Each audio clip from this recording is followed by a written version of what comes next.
It's a big night off the court in Frisco as we honor our servicemen and women of present and past with Military Appreciation Night as the Legends host the Rio Grande Valley Vipers. Hey everyone, alongside Mike Fisher, I'm Jared Sandler. Happy to be with you tonight. It's a big night on the court as well. The Legends are a game back of the Vipers for the top spot in the Southwest Division. They can draw even with a win tonight. It would be their 5th straight win. And during their winning streak, Donald Sloan has been really good for the Legends.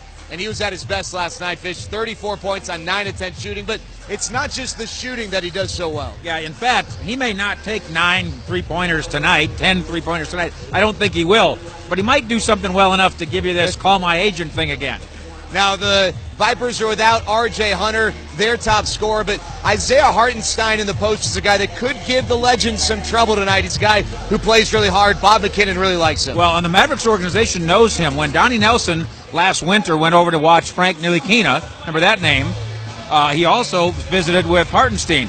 He's a guy that can cause you trouble. He's also a fireball and maybe even a little bit of a hothead. So he'll get under your skin a little bit, and maybe you can get under his. Well, it's the Legends and the Vipers coming up, but first, let's hear from last night's star. I had a chance to chat with Donald Sloan. Joined right now by Donald Sloan, who scored 34 points last night on 9 of 10 shooting from the perimeter. You hear players always talk about how it feels like they're shooting into an ocean when they're feeling it like you were last night. What was it like for you as the game started and the game unfolded? Well, I mean, as it started and, I was able to make my first three, that's a good sign. It's normally a good sign when you can make your first shot, period. But, just going throughout the game, not even really noticing, how many I had made until after the game. But I think for me, that's like a professional high, for me, career high, making 9 threes. I didn't even think it was that many. I knew it was more than 4 or 5, but, you just kind of go unconscious after a while and just play the game as it goes. Now, you still almost had double figures in assists, and that's been a big part of what you've brought to this team this year. So even in a night when you're scoring as well as anyone in the world, how important is the distribution part of your game? Very important. You can't forget the other 4 guys that are out there with you. You can't forget the guys that give you those opportunities to get those shots. You can't forget the guys who have been holding this team steady and, playing like, the NBA players that they are, all season. So, along with, the success that I had yesterday, you got to piggyback off them. You got to make sure they are involved and, feel a need and, feel like their role is important too. So, I think that goes, kind of on the dark side of this league. Guys kind of get it going scoring-wise and forget that. It's 4 of the guys out there. So, I still wanted to do that. Still wanted to be that guy because that's who I am. Team's won 4 straight, 8 of the last 9. What's been the key to the team's success here, Vite? I just think everybody's just playing together a little more. I think the ball is moving a lot more. Guys are seeking out, each other, offensively. Guys are talking and helping each other out defensively a little more. And, like I said, right now it's rolling. And, if we can continue to do those things, who knows how many we can, how many games we can reach. All right, Donald Sloan, 34 points last night. See if he can put together another nice performance tonight. Tip-off is next between the Legends and the Vipers on Fox Sports Southwest.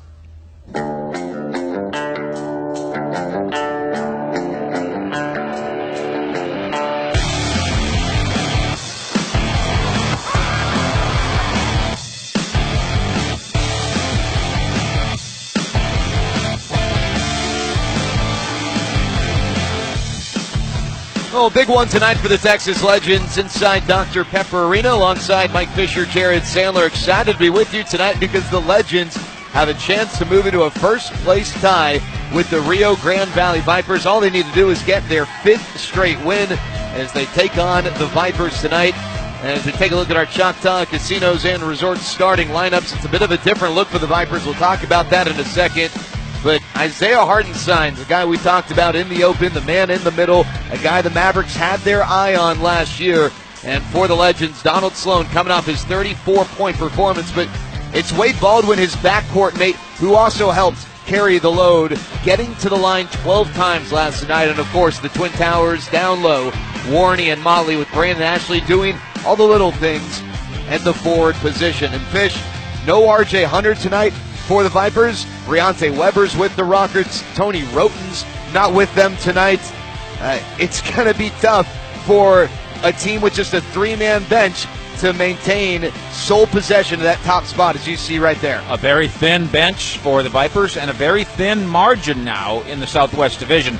This is the kind of spot that the Legends have wanted to be in, frankly, for years. And so often about this time of year, they're kind of looking up in the standings and saying, if we could only get on a run. Well, now the run is here, and now the challenge faces them tonight. We're underway in Frisco, and the Legends with the opening possession. They immediately feed Warney, but it goes through his hands. So it's a bit of a different look. This is the first time this year that Matt Brazy, the third-year head coach of the Vipers, has had these 5 guys in the starting lineup. And as you know, Fish, in the G League, roster turnover is just a part of the game as Hartenstein goes back door to Markel Brown. Yeah, that's a designed play. They were going to come out with that. The Vipers were to start this thing almost surely. And you see some of the all-around skill of Hartenstein there. A guy who's got center size, but in this Vipers program, they list him, I think he's about 7'1", list him as a forward. Scoreboard this quarter brought to you by In Touch Credit Union. The 3 guys on the bench, DePaula, Hardy, and Walker, are not necessarily fixtures in the Vipers rotation. Walker gets the most minutes of them all. Ashley with the 3. He was just 2 of 12 shooting last night. He hits his first shot tonight, and the Legends with an early 1-point lead. Yeah, the numbers don't really tell you what Ashley contributes here, and he is on a hot streak of contributing at a high level, no matter what the numbers, especially the shooting numbers, say. Markel Brown to the hoop, can't finish. Ashley leading the break.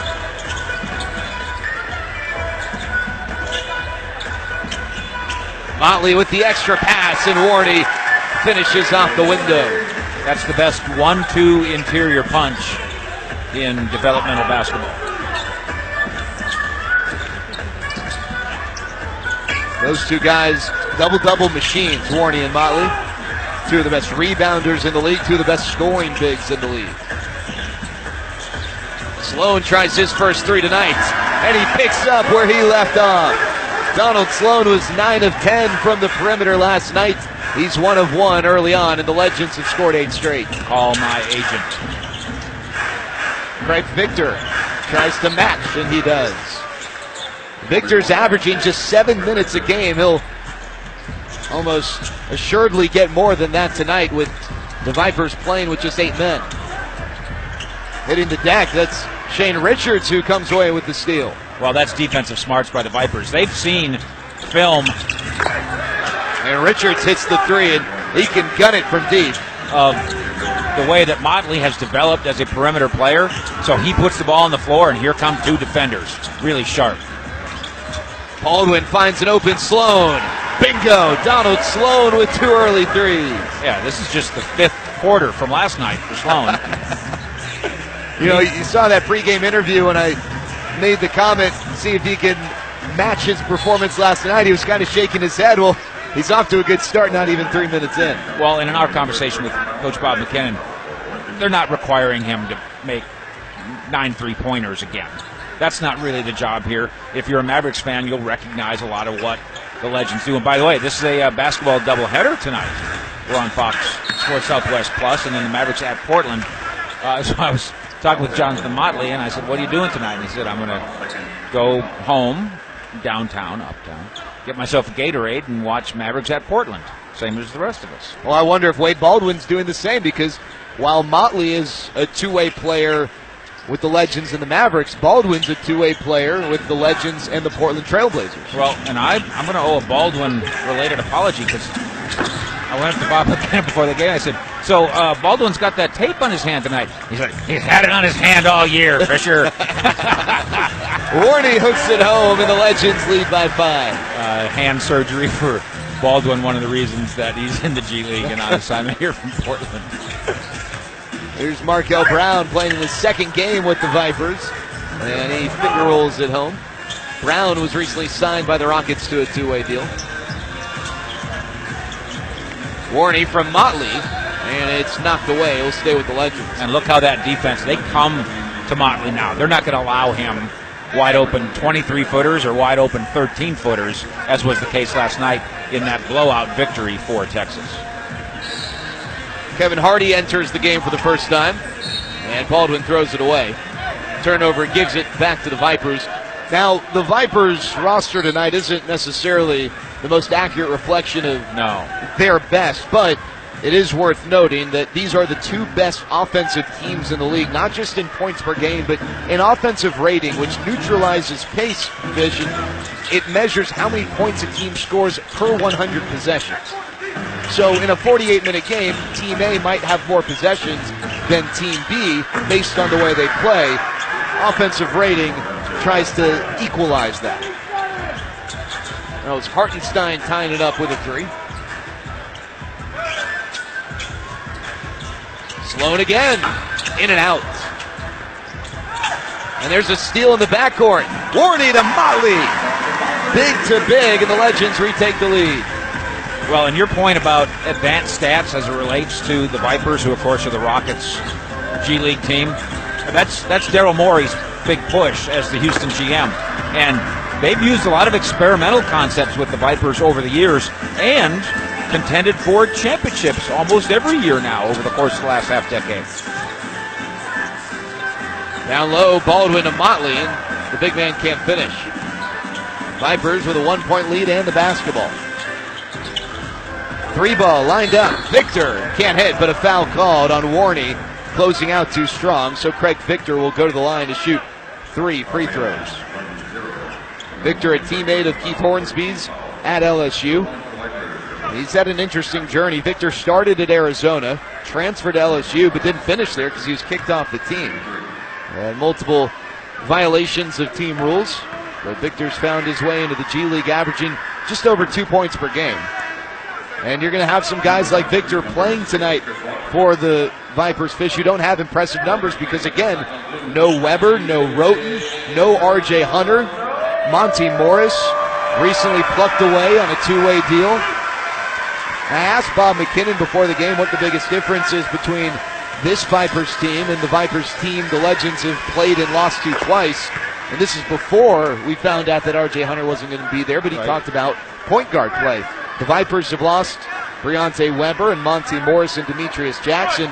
But Bob McKinnon doesn't feel bad because the Legends have gone through that, and they will continue to go through that. At some point, Wade Baldwin will probably go to Portland, and Jonathan Motley will likely end up back with the Mavericks, and maybe guys like Warney and Sloan get plucked away too. And Justin Dedman, obviously, with the injury that precludes him from playing tonight. That's a huge loss for the home team. Here's Chris Walker into the game for the first time, and an errant pass will send it back to the Legends. By the way, if you're interested to know where the Mavericks and the Legends are with Jonathan Motley, the Baylor product and the two-way contract guy, we wrote a big story this morning on DallasBasketball.com about his success and had a conversation with Motley about it, had a conversation with Donnie Nelson about it. There's really some math to it because you get to spend 45 days with the big club as a result of your two-way contract. So when the Legends season ends, there will only be so many days left in the Mavericks season. So do you want to give Mott all the days you can with the varsity? Do you want to try to win a championship or be a playoff team and win playoff games here? How important is it that you let him get the salary that you get if you go play for the Mavericks and keep him happy that way? Well, the Legends are certainly happy to have him, and they need him to come up big tonight. This big Southwest Division matchup. Advantage Vipers early on. More coming when we return on Fox Sports Southwest.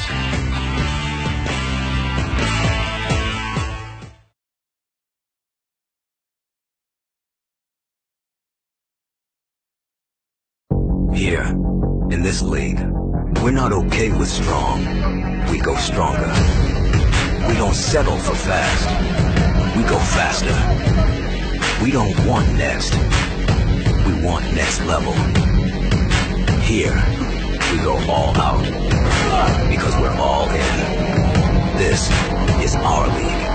And here, we don't go for good. We go for great. There's a reason this season can't come soon enough. Why NBA history is always being rewritten. And why this game is about more than just basketball. There's a reason this fall is going to be hotter than the summer. Why 2 seconds can feel like an eternity. And why any city can become the center of the universe.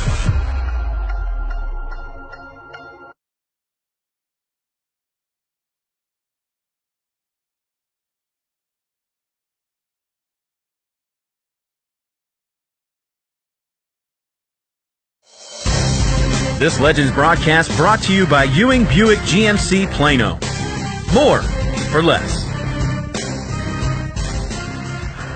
The Harlem Globetrotters return to the Metroplex with their amazing Feats of Basketball World Tour. Don't miss them here Sunday, January 28th, 2 p.m. at Dr. Pepper Arena.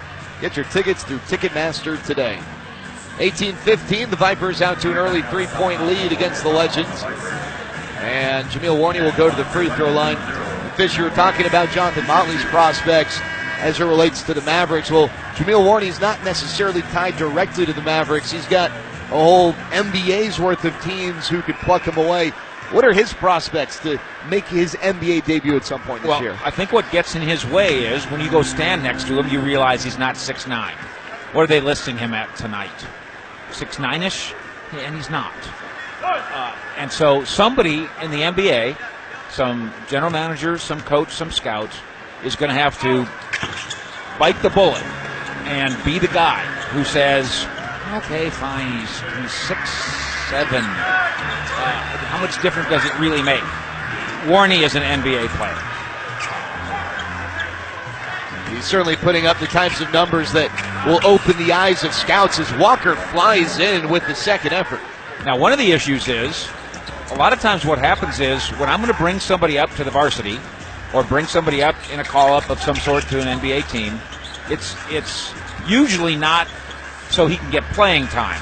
It's usually so he can practice with us, and we're going to get a look at him. Great follow by Ashley. Well, so often what NBA teams want, there's an injury in the backcourt, and they want to bring up a guard so he can help run practice. That's the kind of guy that gets called up so often, because if Warney went to the NBA right now, he wouldn't be in the rotation for anybody. He wouldn't be anybody's 7th guy. He'd be somebody's 14th guy. Another tip by Walker. And that guy isn't getting playing time and contributing the same way a point guard can contribute in practice. But don't you agree? There's no question. If Warney was 6'9" in stocking feet, he would not be here. Absolutely. There's Brandon Ashley with the finish off the Sloan feed. Markel Brown lines up a three. And Avila with the rebound, making his first appearance tonight. And a foul the other way. Ashley hits the deck. He collided with Shane Richards.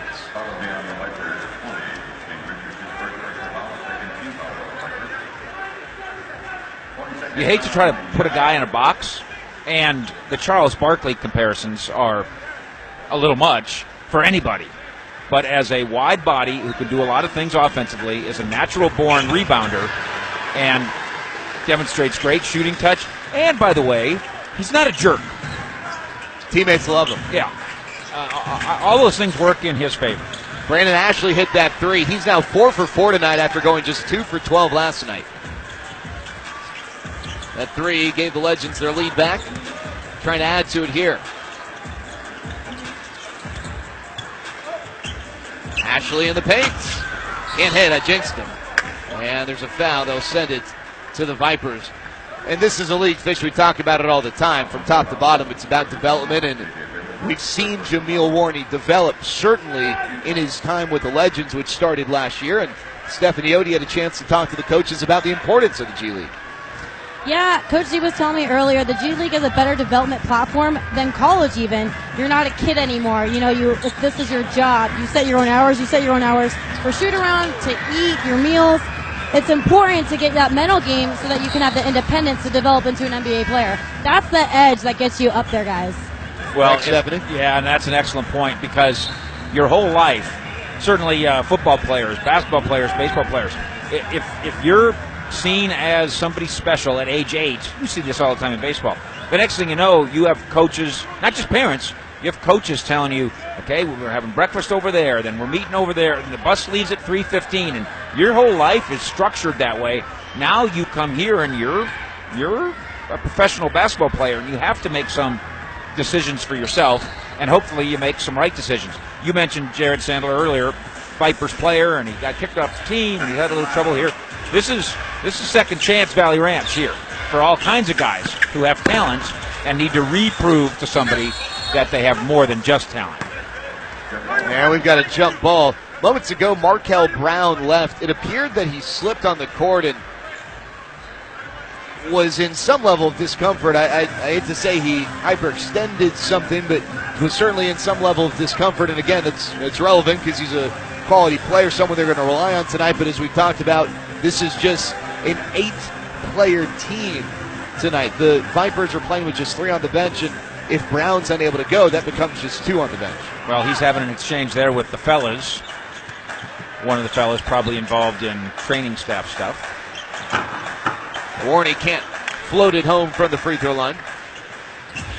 Yeah, an injury to the Vipers. Now you're a 7-man team. Here's George DePaula entering the game for the first time. Victor contested by Warney, and Warney is down. The Legends continuing to play. Warney is now up, but slowly heading back down the floor. Fonville stops, pops, can't hit. Ashley tips it home from high above, and that's 12 early points for Brandon Ashley. The Legends lead by 4. You see Warney still shaking it up. I think the sound of his body hitting the floor scared him more than anything else. Walker to the hoop.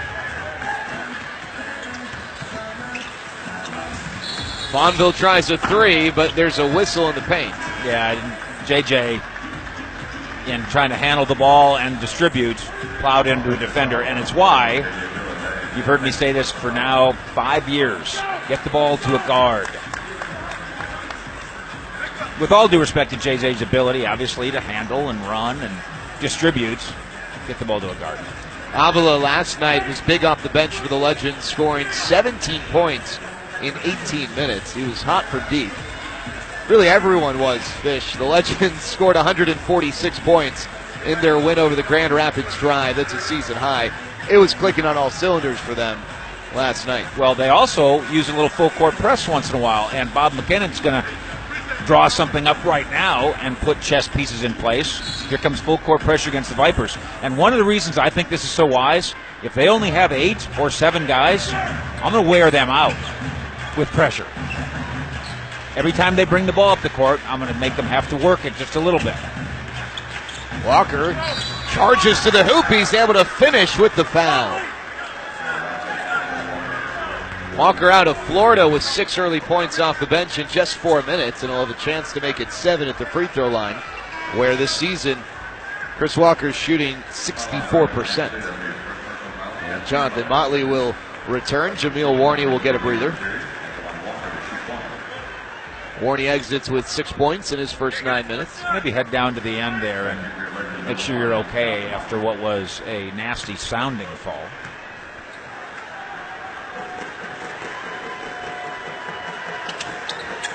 And Walker can't hit the free throw. Ashley able to tip it to Avila. No numbers for Fonville, but he's left all alone. Can't hit. 2-point lead for the Legends.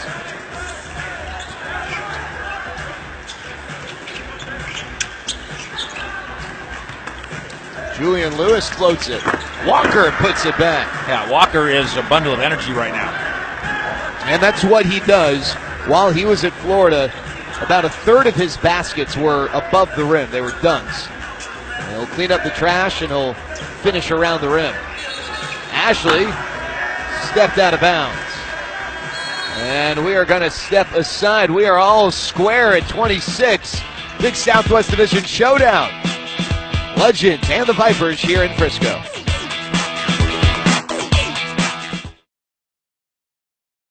There's such a fine line between being good and being great that you can't take chances.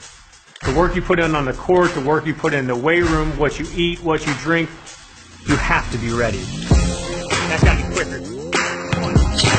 Yes, that's perfect. All right, get up. You have to do whatever it takes. Play NBA G League Fantasy now to win weekly and grand prizes, like a trip to NBA All-Star Weekend for free at NBAGleague.com/fantasy.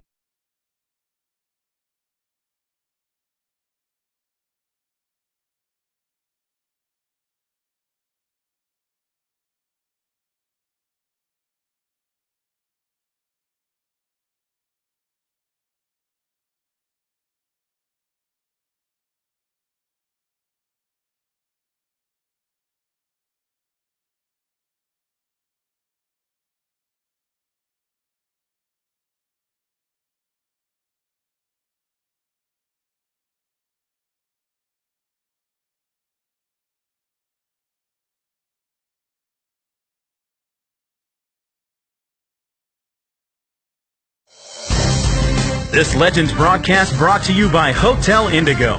Seek a uniquely local hotel experience during your travels.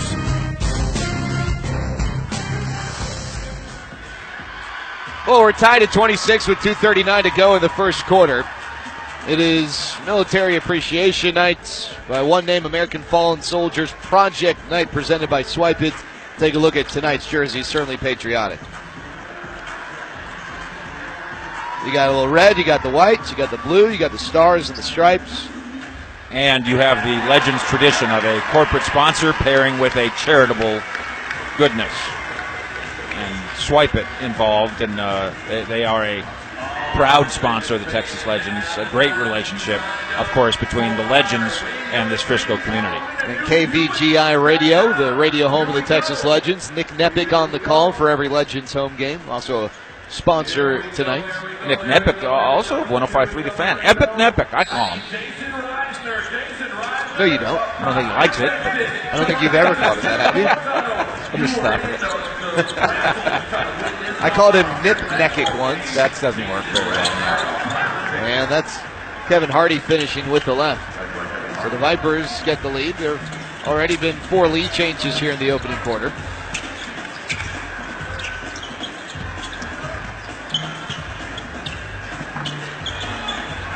Motley gets his own rebound. You can take part in this evening's efforts with the information just above the scoreboard. Text AFS to 50155 to donate to American Fallen Soldiers. This is always a night that gives chills, a lot of emotion in tonight as we honor those who are no longer with us, who have served our country proudly. A lot of servicemen and women, past and present, in attendance tonight. And that ball riding the baseline, it's going to stay with the Legends. Let's keep an eye on Chris Walker here, number 6 for the Vipers. He's extremely active, and he's got defensive hops. There's no question about that. But then offensively, he works the screen and roll, and he gets open every time. You can't miss him. He's got the highlighter shoes on. Yeah. Neon yellows. To the hoop, that's Sloan, unable to finish. Hardy running out. He takes it to Avila, and he's able to finish with the finger roll. Yeah, I think Walker might have gotten a partially blocked shot there. Certainly altered the shot. Nice find. Fonville to Jonathan Motley. Seas parted for Money Mott. And he ties it back up.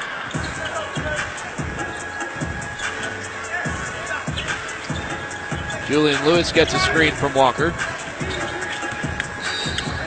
And a foul's called along the perimeter as Motley got a hand on Lewis with the drive. Yeah, Walker fights his way open.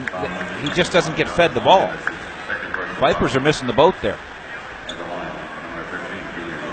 Into the game for the Legends, Xavier Johnson. We take a look at our Century 21 Mike Bowman spotlight with Julian Lewis going to the line. We'll take a look at that in a second. Lewis will get 2 shots. The Legends have 5 team fouls this quarter. Lewis shooting just 50% from the line so far this season. Take a look at our Xavier Johnson profile. He came off the bench last night, Fish, and scored 4 points, grabbed 5 rebounds in about 15 minutes. Yeah, I think effective defender, we might be selling him a little bit short. I think he's a productive defender. Motley spinning against Hartenstein, who turns him away. He'll stay with the Legends, but a nice block by Hartenstein with 15 on the shot clock. And of course, this Vipers program, as we mentioned, they don't list anybody as a center, but that guy's a center. 7 feet, 250 pounds. I'll say so.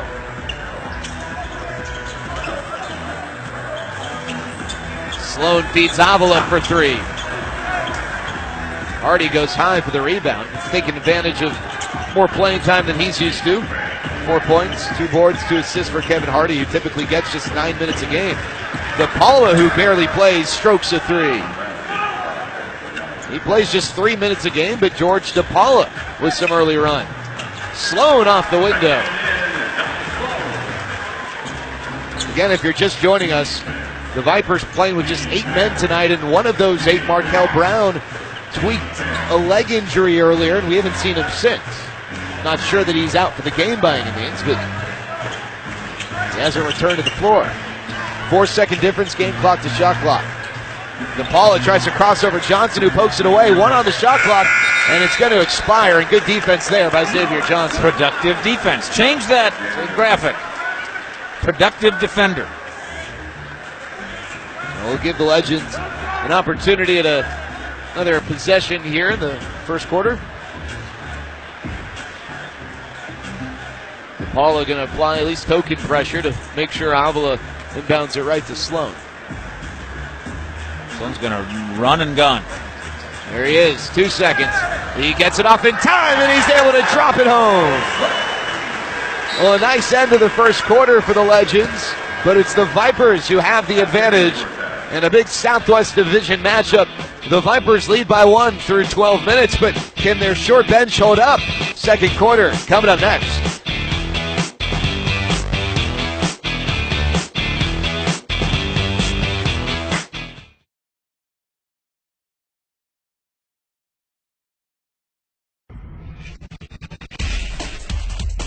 Welcome to NBA G League Weekly. I'm Justin Shackle, and this is Rewind. The NBA G League Showcase 2018 is all finished, but there are plenty of leftovers. Here are the best plays of the 4-day event in Mississauga, Ontario.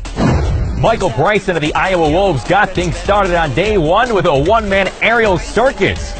Exclamation point! Craig Sword of the Erie Bayhawks had the block of the showcase, the big-time rejection. What a block! Craig Sword! Cliff Alexander was running with the Wisconsin Herd. Wheels up, Cliff Alexander! Adrian Payne of the Lakeland Magic was making defenders disappear. Adrian Payne! You want a nifty pass? Check out Scott Machado of South Bay, dropping it off for Steven Zimmerman, who does the rest. Some great stuff there. I'm Justin Shackle. Thanks for watching NBA G League Weekly. See you next time.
This Legends broadcast brought to you by ZTE. Tomorrow never waits. Take advantage today by utilizing the new Axon M.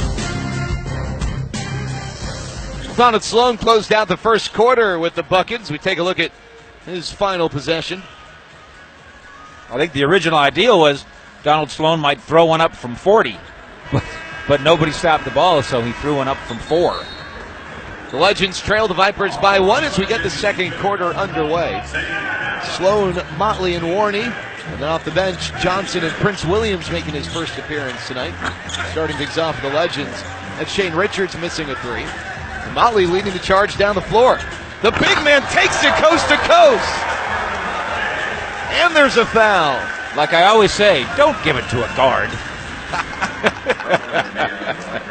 Well, the ball was in capable hands there as Jonathan Motley was able to do it all himself. We take a look at our ZTE cam from up above. You know, in that first quarter, Motley had 4 points and he had 3 rebounds.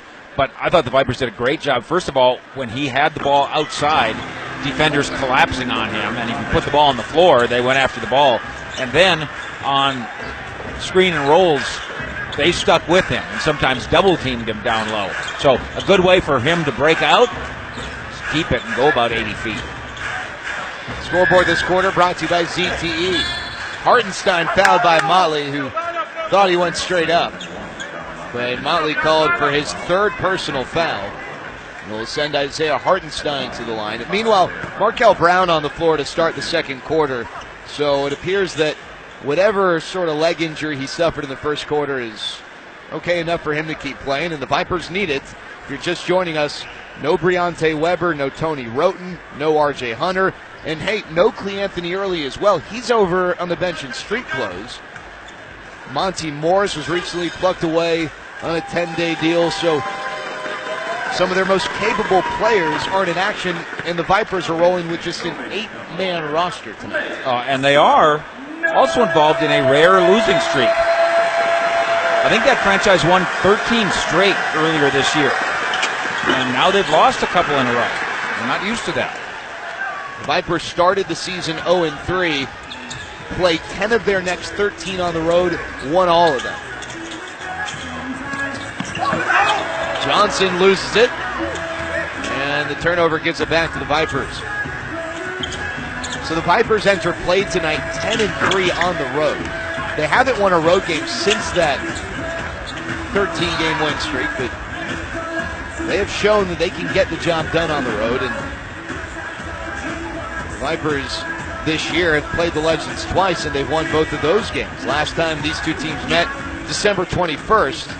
Vipers won 137-129, but you look at the guys who are big contributors. Demetrius Jackson scored 28 points. He's no longer with the Vipers. Tony Roten not here tonight. He scored 19 points. So this is certainly a different team, and that's par for the course in the G League as you go week to week and certainly month to month. But their roots are elite. The program is elite. Even their coach has elite roots. Lute Olson. Yeah, this is R-O-O-T-S. Roots. Yeah, I get so confused. Not R-O-U-T-E-S. Routes. Routes don't grow in the ground. I don't think so. Yeah, Matt Brazy does come from a basketball background. Shane Richards passes up a 3 once, not this time, and he's 3 for 4 from deep. Richards set the single-season three-point record during his time at Manhattan, where he was a Jasper for 4 years, and he's shown off that shooting stroke early on. Vipers lead by 2. Warney tries to even it up. 8 points for Jameel Warney, and Donald Sloan with his 5th assist. Yeah, that drive and dish to the dive cutter, and Warney's hands are so good, and his release is so quick, and his release points are so varied. Tough to stop. Sloan feeds Warney again.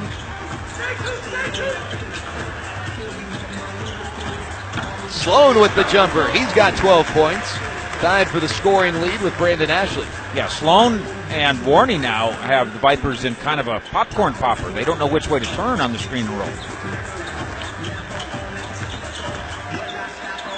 Hartenstein to the hoop. Not able to finish in the post. He is left-handed, by the way, but it sure didn't look like it on that shot. It did not. He's guarding Warney. And they're going to give it to Warney. Yeah, you got to swing it back out. Warney spins baseline but can't finish. Swing it out to JJ and let him give it to Sloan, and Sloan's wide open for a 3. And there's a drive by Julian Lewis, and he's fouled. Jared Sandler, we talked about the Vipers coach background. Of course, this is an emotional and big night for Bob McKinnon, and not just because of basketball, as we appreciate the military here in Frisco. Bob McKinnon's son is in the military, and his daughter-in-law in the military. So very meaningful for Bob on a lot of levels. Yeah, Bob's son Bobby was actually here last night for Military Appreciation Night. It was a really neat wrinkle for really everyone involved, but for Coach Mack especially. Coming in on a drinking like 7 a day. I'm sure his thoughts were with his son Bobby as the teams lined up for the national anthem tonight. Well, and people have their engagements and their political arguments and their name calling and their side picking, but when it's your son and your daughter-in-law, there's only one side. We're all on Team USA. I had a friend once tell me, everyone always asks who's your favorite team or which team's your favorite, and the real answer is Team USA. You might be a Mavs fan or a Rockets fan or whatever the sport might be, but if you're from America, your favorite team is Team USA.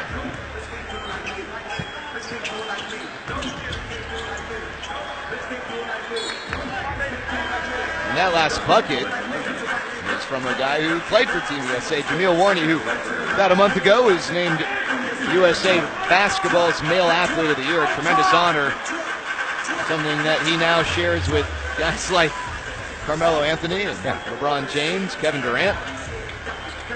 J.J. Avila from deep, and the Legends reclaim the lead. Avila now with his first points of the night. Avila was big from the perimeter last night, and let's go to Stephanie Odie with more on that. Well, I spoke to JJ before the game, and he was telling me that preparation is key. He's not really focused on getting threes, but he wants to make plays around the perimeter. He wants to contribute to the team, and we've been seeing, a lot of contributions as a team, getting more assists. So hopefully we can see more of that tonight. Well, already Avila with 4 rebounds to go along with his 3 points. He's contributing even without necessarily stroking it like he did last night when he had 8 first-quarter points. Ashley creates space with a spin, scores and gets fouled. What a start it's been for Brandon Ashley, who now has 14 points on 6 of 7 shooting. And don't discount Wade Baldwin getting it out to him quickly in transition, but it's Ashley who was able to do the rest. Well, and Ashley's unselfishness, I think, is his hallmark, and he waits his turn. And a lot of nights here, because of the big 2 inside, he's only the 3rd guy in the front court. And sometimes that leaves him being only the 5th guy on the floor in terms of, pecking order, the totem pole. But when you ask him to do something special, he does what he's doing tonight, 14 points already, along with the 3 boards. So Hartenstein with an extra pass, and Brown finishes with 2 hands.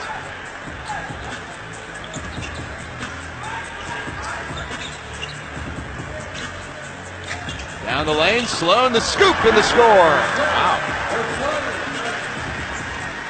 Sloan's got that knack with the English, doesn't he? He's good around the rim. That's 14 points for Donald Sloan in 15 minutes.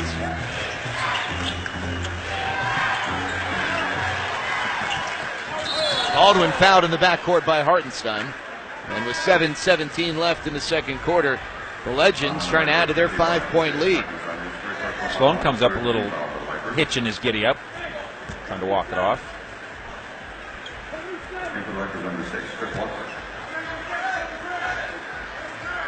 Chris Walker returns. Isaiah Hartenstein will take a seat with his first foul. Chris Walker had a good first quarter for the Vipers. 8 points, 4 rebounds in 8 minutes. He'll protect that rim, and he'll rattle the rim.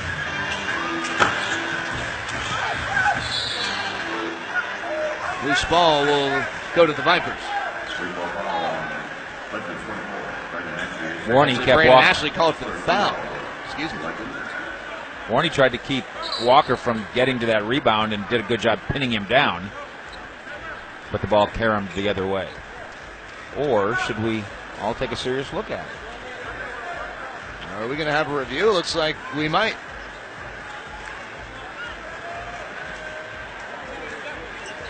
So what are we looking at here, Fish? They're trying to determine whether or not they've got the possession right. Well, the call on the floor was a foul on Ashley. And they're not reviewing it. They're simply sorting it out. They were simply sorting it out. Yeah. So we'll stay with the Vipers. Foul is called on Brandon Ashley, and that's 2 fouls on Ashley.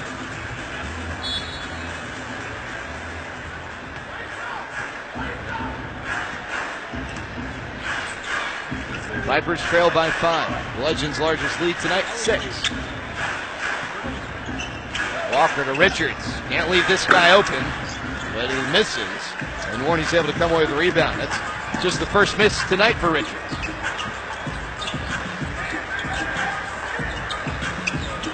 Warney with a spin and a counter move, but Walker is able to turn him away. Yeah, rim protector. All right, 6:33 to go. Second quarter of action. The Legends lead by 5 in Frisco.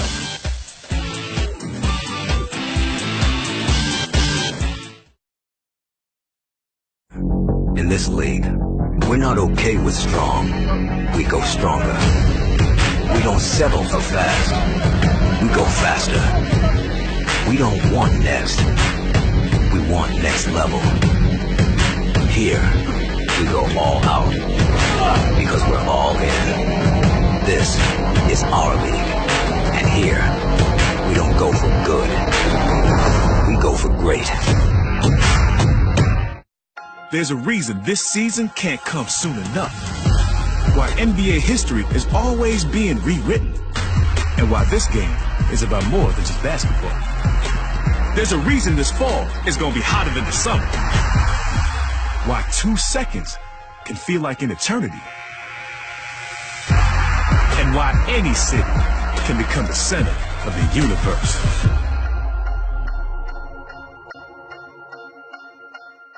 Follow the latest NBA prospects with the NBA G League app. With custom news feeds, highlights, and more, it's all you need to keep up with the game. Download for free from the App Store.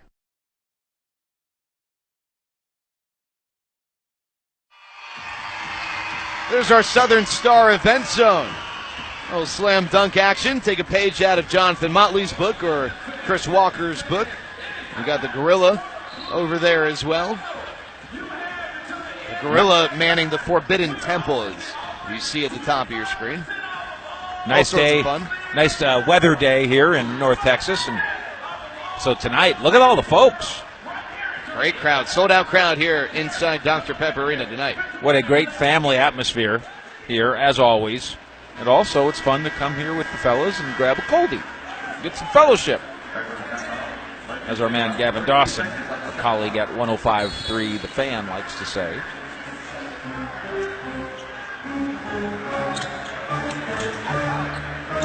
Legends with the ball out of the timeout. Ashley off target with a three. Well, he hasn't missed much tonight. Ashley now 6 of 8 from the floor with 14 points. And you see that pressure from Bonneville. Let's make the Vipers' thin bench work a little harder. See if it'll pay off later. Round the lob, and Walker gently puts it home. Vipers cut their deficit to 3. Ashley blocked violently by Walker. Jump ball, and Walker was upset that the Vipers didn't have a chance to cleanly grab the possession. I'll just say this, and the Legends are up 3 here. Walker's the best player on the floor tonight. For the Vipers? For anybody. I disagree with that. He's game-changing every single time down the floor that he's been in the game. I'd give Donald Sloan the edge, 14 points, 6 assists. All right, Homer.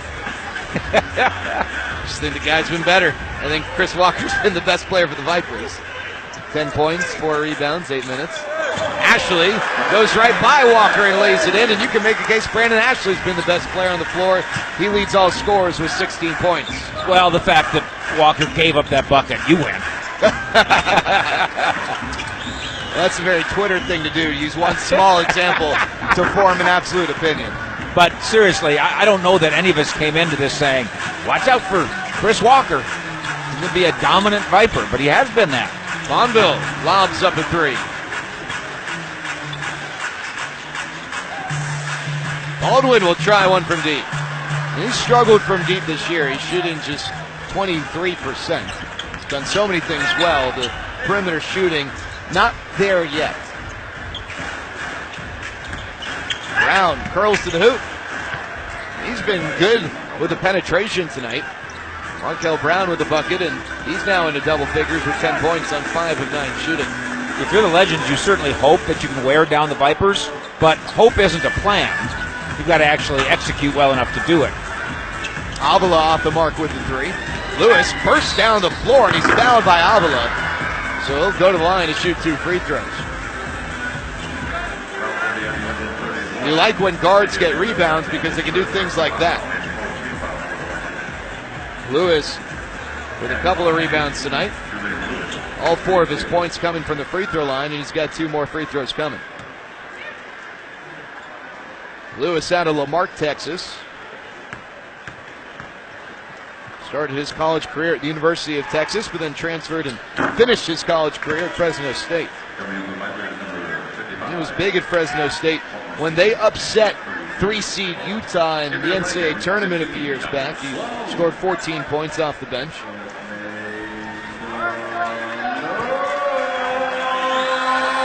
Lewis 5 of 5 from the free throw line, looking to make that 6 of 6. The Legends trail the Vipers by a game for the top spot in the Southwest Division. The win tonight will square them up, but not identical records. The Vipers are 18-11. The Legends are 16-11. So they're a game back in the standings, but it wouldn't necessarily be exactly square percentage points wise. And there's Ashley cleaning up the trash. 18 points for Brandon Ashley. I think he heard you say that you think Chris Walker's been the best player on the floor. And he's taking the challenge. There's Julian Lewis hitting his first field goal tonight. He can shoot it from deep. He shows it off there.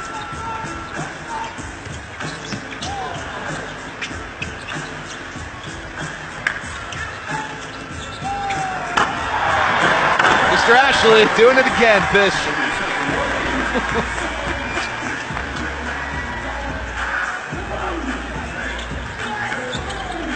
20 first half points for Brandon Ashley. I'm not on Brandon Ashley's side. Let's not characterize me as being anti-Ashley. That's the furthest thing from the truth. 3:54 to play, foul called on Bryson Fonville.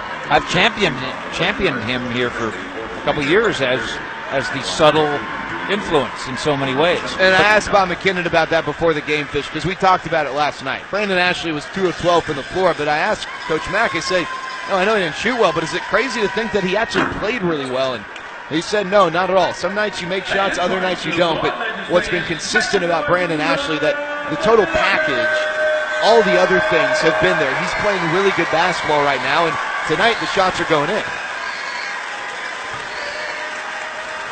Lewis back of the line, and he's able to hit them both. Members bounce on the second one. So 11 points for Lewis. He now becomes the leading scorer for the Vipers. Legends with 3 in double figures, led by Ashley's 20. And there's a foul called on Kevin Hardy. There's no greater compliment than when Coach Bob McKinnon watches our telecasts, as he does, and the whole team goes and obviously rewatches us, and then comes to us the next day and says, you guys were right. You were dead on. Of course, there's no greater humiliation than when he says the opposite.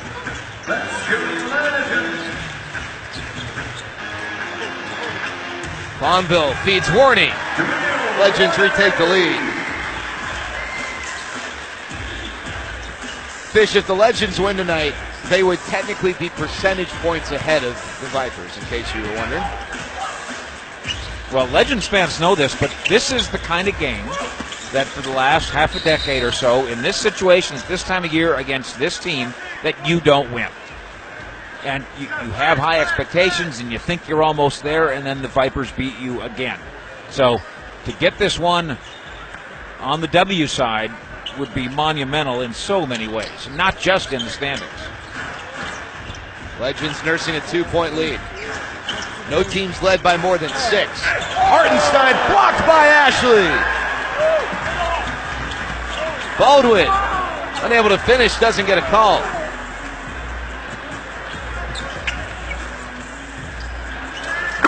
The other way, 3-ball no good. Hardy can't put it back.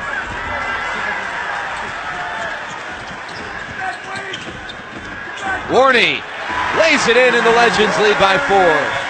Jameel Warney now with 14 points, and a timeout called with 2:43 to go. Well, the Legends doing work above the rim here in the second quarter. Brandon Ashley leading the way, but Jameel Warney contributing too here in Frisco. There's such a fine line between being good and being great that you can't take chances. The work you put in on the court, the work you put in the weight room, what you eat, what you drink, you have to be ready. That's got to be quicker. Yeah, that's perfect. All right, get up. You have to do whatever it takes. Play NBA G League Fantasy now to win weekly and grand prizes, like a trip to NBA All-Star Weekend for free at NBAGleague.com/fantasy.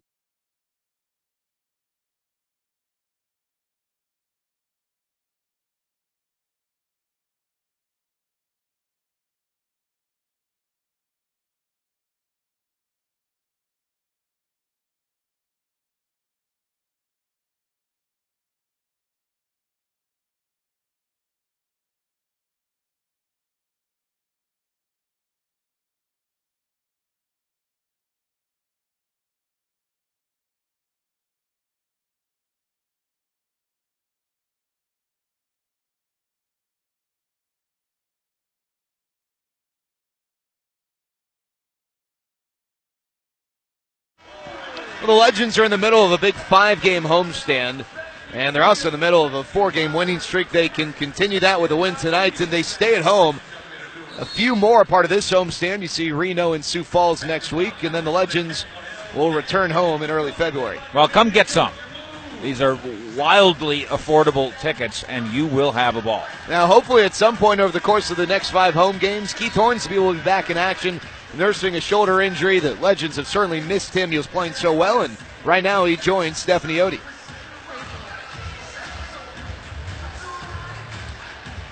Well, I was talking to Detman earlier, and he was saying that he's expecting high-scoring 120s. It's because there's 2 high-tempo teams, and that's because they only have 8 guys. His plan is that we're going to beat them because we're going to wear them out. What would you say is your expectation tonight? Well, hopefully they run out of gas, being that they have 8 players. They don't have much of a bench, so our depth will come in handy there. I'm hoping it'll be another show, kind of like last night's game. We'll score in the 120s, maybe. I'm anticipating a score in the 120s, Do you think Sloan's going to break 30 again? He's being very unselfish tonight, along with scoring efficiently as well. If he does the same stuff, we just might see him 2 in a row, 30. I hope so. Well, thank you, Keith. Another familiar voice on the broadcast earlier this season. It's nice to have you back on. Thanks, Keith. Thanks, Stephanie. Brandon Ashley with that bucket now with a new season high, 22 points, and we still have about 1:40 left in the first half. And there's the roll for Julian Lewis, who's leading all Viper scorers with 15.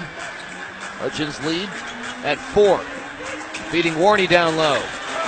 So pretty. Jameel Warney with 16 first half points. Well, and he needed to use that shoulder shake and bake to keep Walker from blocking another shot, which also keeps Walker from being our player of the game. You crowned him the player of the game earlier. Hartenstein from the corner, in and out. Walker keeps that alive. Brown gets the rebound, blocked by Ashley. And we've got a jump ball with 1:03 to go in the first half. Brandon Ashley scored 21 points 3 times this year. Most recently, 10 nights ago against the Wisconsin Herd, but 22 points is new season high, and he's been outstanding. 10 of 12 from the floor for Ashley, who also has 4 rebounds, and right there just collected his second block. And he can play the role of scorer if that's what you need him to do. He can play the role of an interior guy. He can take his guy off the dribble a little bit on the outside. We just a moment ago talked about Sloan. Is he going to score 30? Well, he's got 14 in the first half. So the pace is almost there. Sloan jumping it up with Hartenstein, and looks like we're going to do it again.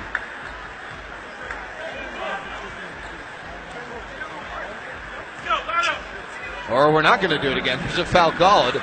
It's called on Sloan on the jump ball, so Isaiah Hartenstein's going to go to the line to shoot 2. Sloan had a couple choices. One, and a conventional one, is don't bother jumping against the 7'1" guy. Just backpedal into a position where you think you might be able to intercept the ball. And I guess the other one is go get up in his business while he's jumping. But that netted you a foul. Hartenstein hits them both, and the Vipers are within 4. Minute to go here in the opening half of this big Southwest Division matchup. Baldwin creates space and hits. Yeah, and that's off the Ashley screen. Wade Baldwin with 4 points tonight. Bonneville guarding Brown. Walker waiting to set a screen. Ashley guarding Brown on the switch. 8 on the shot clock. Lewis hoists up a 3. Gets his own rebound. Puts it up again. Who's that underneath? That's the highlighter man, Walker. And he gets fouled. A third effort for the Vipers, who are the best offensive rebounding team in the league if you go by offensive rebounding percentage. Got a couple of offensive rebounds there, and that will allow Chris Walker to go to the line. And with all your effort, when you only have 7 or 8 guys on your entire roster for a night, your shot, does it end up being a little bit short as the game goes on? When you're on defense and the other team's screen and rolling, do you bother going and picking up the guy like you normally would, or do you conserve a little energy? This is where Texas can win this game in the second half. You've got to keep that energetic pressure high.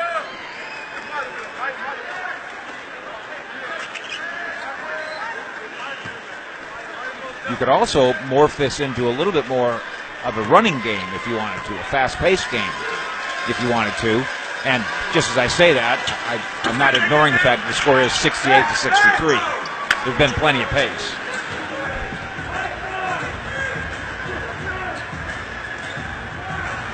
Oh, 6-second difference, game clock to shot clock. See how the Legends close out the quarter. Sloan a step back, in and out. That's Richards grabbing the rebound from Warney, and the Vipers can hold for the final shot.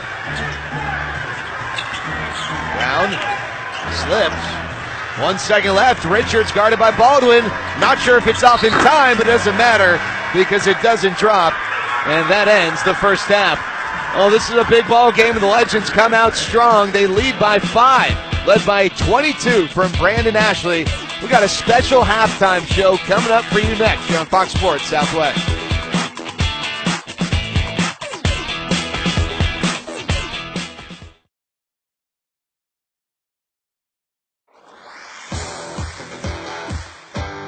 Welcome to NBA G League Weekly. I'm Justin Shackle, and this is Trending. Over 4 days in Mississauga, Ontario, the NBA G League Showcase produced some incredible plays and spectacular performances. It's too bad there were only 5 spots on the All-NBA G League Showcase first team. Antonio Blakeney of the Windy City Bulls earned his spot with a great showcase by averaging just over 32 points in 2 games. The highlight was a 42-point effort against the Sioux Falls Skyforce. He connected on 19 of 30 shots from the floor, and he also had 8 assists. Joel Bolomboy of the Wisconsin Herd was brilliant in the showcase. He averaged 25.5 points and 13 rebounds, including a 27-point effort against the Austin Spurs. Jonathan Motley of the Texas Legends played all out all the time and was a double-double machine. For the showcase, he averaged 23.5 points and 13 rebounds a game, excelling on both ends of the floor. Daniel Hamilton of the Oklahoma City Blue averaged just over 20 points a game and posted a triple-double against the Fort Wayne Mad Ants. His stat line in that game, 19 points, 13 rebounds, and 13 assists. Impressive. Rounding out the first team is Emil Jefferson of the Iowa Wolves. Jefferson sparked a furious 21-point comeback against the Canton Charge. In the team's 198 victory, he had 29 points and pulled down 15 rebounds. Thanks for watching NBA G League Weekly. I'm Justin Shackle. See you next time.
This Legends broadcast brought to you by Central Kia.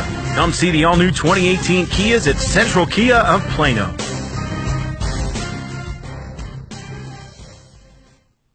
Hey fans, we have a big night tonight. It is Military Appreciation Night presented by Swipe It and KVGI Radio, benefiting the American Fallen Soldiers Project. Phil, can you tell me about this amazing tradition you've been doing? It's from the heart, I can tell you that. I mean, this is our 11th year, and how many have we done at the Legends game? Is this 6? This is our sixth year we've been doing this. Yeah. So this guy died in '03, unfortunately. He was an A&M grad, just like our Legends. Who's the guy that scored 34 points last night? Sloan, yeah. So I told him, why don't you get down 37 tonight, which would be the month and the year that John died. But he was an A&M grad as well, and I assure you, no matter who's here or watching, They're going to feel that soldier there as if he's staring back at his son and his brother, his husband. I mean, you know, his wife, rather, in a way that will electrify the family. It's a very special night. Kevin, you've been a part of it as well for many years. Tell me about your partnership with this.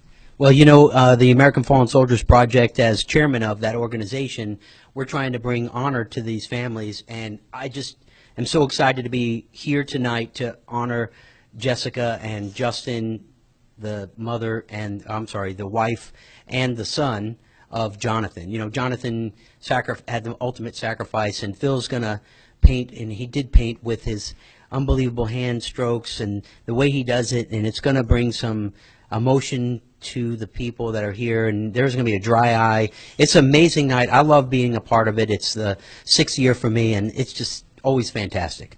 A lot of hearts will be touched tonight, and if you guys will show the jerseys, they have the logos on them. They're always available for auction after the game at TexLegends.com. Now let's head back to the court where we're going to present the amazing portrait that you painted for us. Fans, may I have your attention, please, in respect of our military, those currently serving around the world, our veterans, and those who have given the ultimate sacrifice for our nation.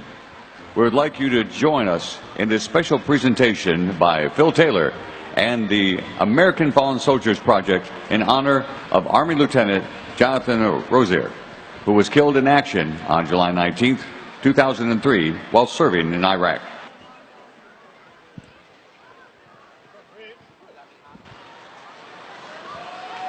Now welcome artist Phil Taylor.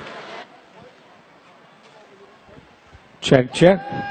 Good to go, Malcolm? Okay, thank you. How many of you have been here or seen a portrait presentation before? Raise your hand. Few. So the video kind of got you all oriented to what we're about to do. This family, very unique. We have mom and dad, wife and son, extended family out.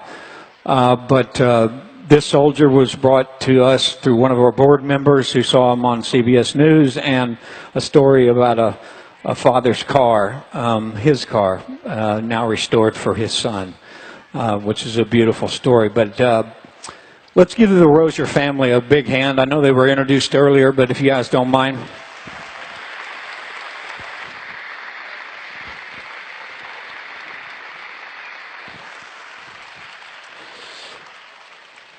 So he was a Texas A&M graduate, just like Sloan, who got the high points last night, 34. But he's got a cute smile and a unique grin. And there was a picture I saw that it had to be that one. Beautiful brown eyes, and I know he's a Bronze Star recipient, and he loved the Army. He was a tender man, had a great sense of humor, and was a man of faith. And so on behalf of all of you guys at Grateful America, the American Fallen Soldiers Project, and me personally, here's your son, your husband, your father, our American hero, First Lieutenant Jonathan Rozier.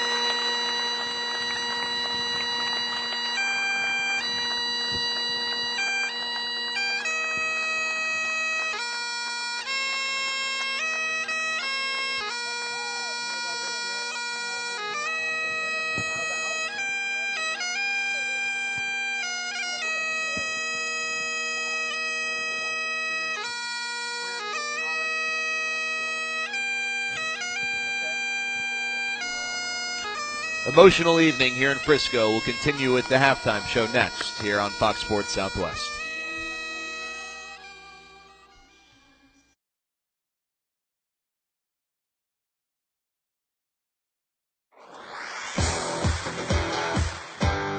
Welcome to NBA G League Weekly. I'm Justin Shackle, and this is Trending. Over 4 days in Mississauga, Ontario, the NBA G League Showcase produced some incredible plays and spectacular performances. It's too bad there were only 5 spots on the All-NBA G League Showcase first team. Antonio Blakeney of the Windy City Bulls earned his spot with a great showcase by averaging just over 32 points in 2 games. The highlight was a 42-point effort against the Sioux Falls Skyforce. He connected on 19 of 30 shots from the floor, and he also had 8 assists. Joel Bollenboy of the Wisconsin Herd was brilliant in the showcase. He averaged 25.5 points and 13 rebounds, including a 27-point effort against the Austin Spurs. Jonathan Motley of the Texas Legends played all out all the time and was a double-double machine. For the showcase, he averaged 23.5 points and 13 rebounds a game, excelling on both ends of the floor. Daniel Hamilton of the Oklahoma City Blue averaged just over 20 points a game and posted a triple-double against the Fort Wayne Mad Ants. His stat line in that game, 19 points, 13 rebounds, and 13 assists. Impressive. Rounding out the first team is Emil Jefferson of the Iowa Wolves. Jefferson sparked a furious 21-point comeback against the Canton Charge. In the team's 198 victory, he had 29 points and pulled down 15 rebounds. Thanks for watching NBA G League Weekly. I'm Justin Shackle. See you next time.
This copyrighted telecast of the NBA G League may not be retransmitted, reproduced, rebroadcast, or otherwise used in any form without the express written consent of the NBA G League.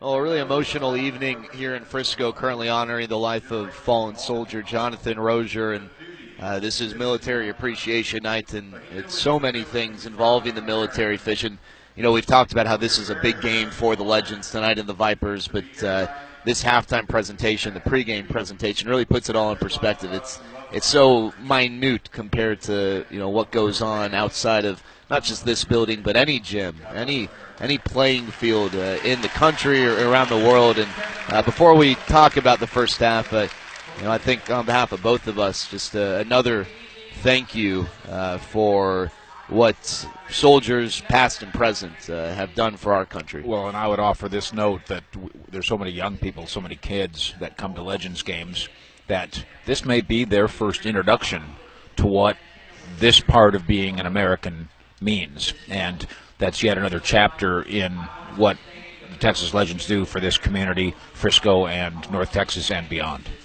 Oh, we'll try and talk about the game. It was a really emotional halftime show, still going on as a matter of fact. But the Legends out to an early lead here through the first half, and Brandon Ashley's really led the way. We look at some of the team numbers, and you know, how about that field goal percentage, Fish? The Legends defensively have not necessarily been strong this year, but over the course of this, what's currently a 4-game winning streak, and now into this, what could be a 5th straight win, they've really done a great job keeping that opposing field goal percentage down, and look at the disparity there. Well, and we talk a lot about the tool that is the three-pointer, and obviously the Houston Rockets and the Vipers too. They're very much using that tool and experimenting with it over the course of the last half-decade. But where the Legends are winning isn't from the arc. It isn't from outside.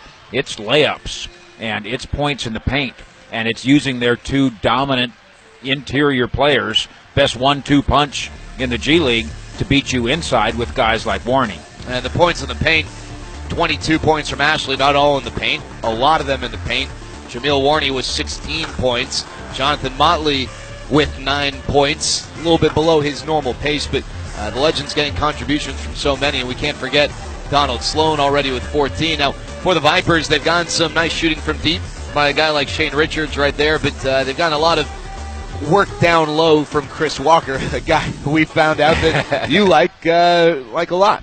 Well, if Motley for the Legends is only your third best front court guy on a given night, you're probably doing something right. At the same time, I can't say enough about the Vipers' pedigree. They don't have the bodies tonight. They don't have the manpower tonight to be in this game, and yet they are scoring 63 points in the first half, and down just 5, they're very much in this game. Yeah, the Vipers with just an 8-man roster tonight. We'll see whether or not they're fatigued in the second half. The third quarter coming up next here on Fox Sports Southwest.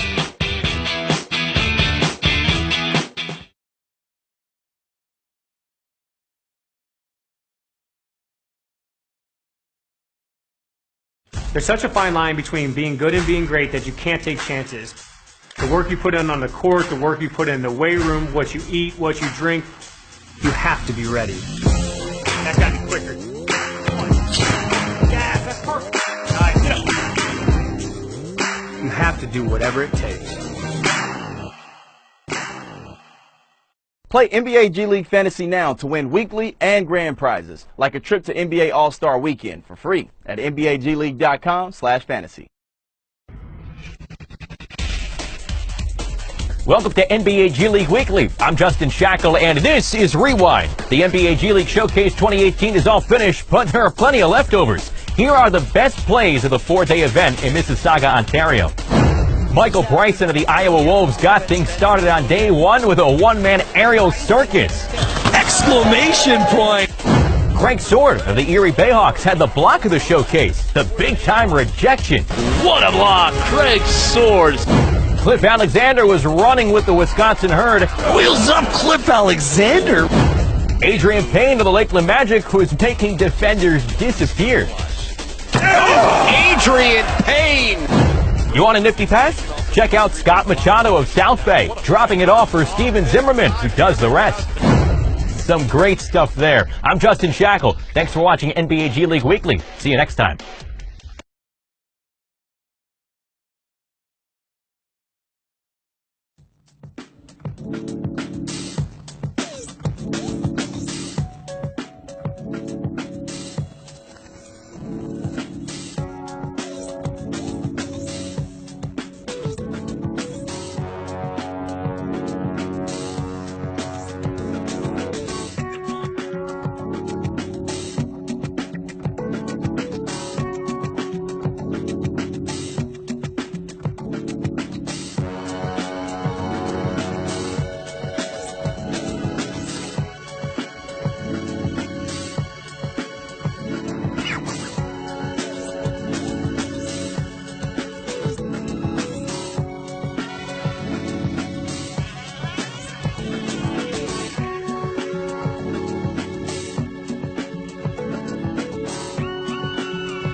This Legends broadcast brought to you by Wallach & Volk, helping to realize the great American dream of home ownership. Yo, this is Donald Sloan. Just want to give a shout out to our military, troops, everybody. Thank you for serving. Thank you for keeping us safe. And there's no higher honor than doing anything for your country than what you guys are doing. So thank you. I just want to thank the military for your service and allowing us to play the game I love. We'd like to thank our military for their support and services throughout these years. God bless America. Jameel Warney. Brandon Ashley. We just want to thank the military for serving for us and allowing us to live the lives that we live. We appreciate you guys. Thank you, military, everyone in the military, for everything you do, for your sacrifice you make to help me live the life I live right now and play the game I love. This is Wade Ball in the fourth. thank you to the military for allowing me to play this game. You guys are the true heroes. Special shout out to the military. Obviously, my son being a first lieutenant, my daughter-in-law a second lieutenant in the United States Army, stationed in Fort Campbell, Kentucky. You guys are close to my heart. Thank you for all you do for us. Well, there's Bob McKinnon. We talked about in the first half. This night has special meaning to him because of what he just talked about. His son and daughter-in-law in the Army. They were here last year for this night, unable to make it this year for this particular night, but not far from his heart, as he just said. A really cool montage. And again, the Legends do so many things really well, regardless of what goes on the court. And their military appreciation night, certainly one of those. A range of emotions here this evening.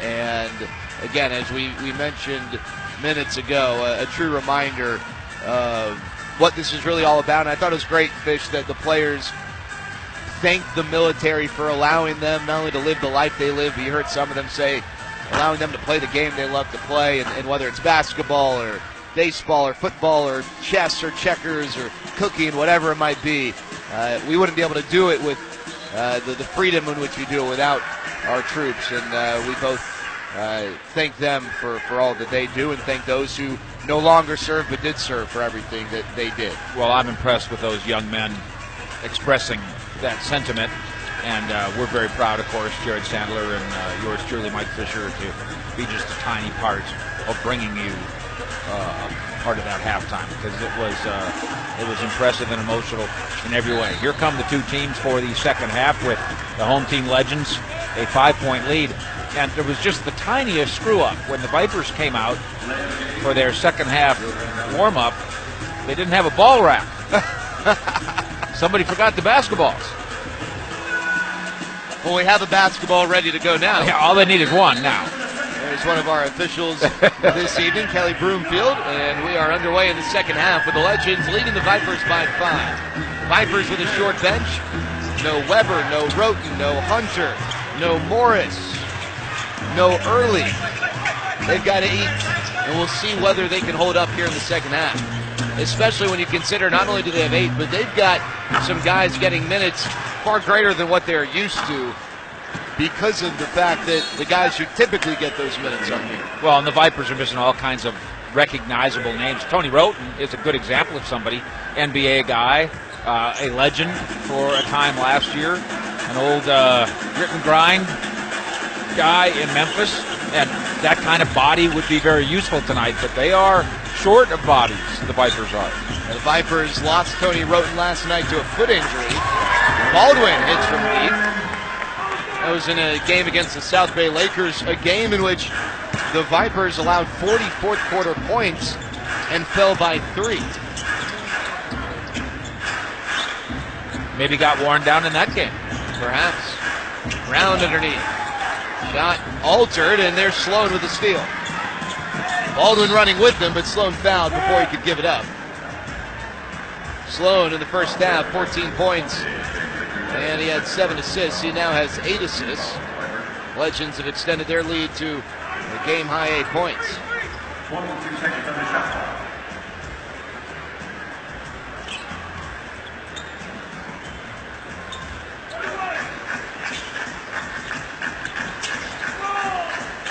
Baldwin steps back, tries again.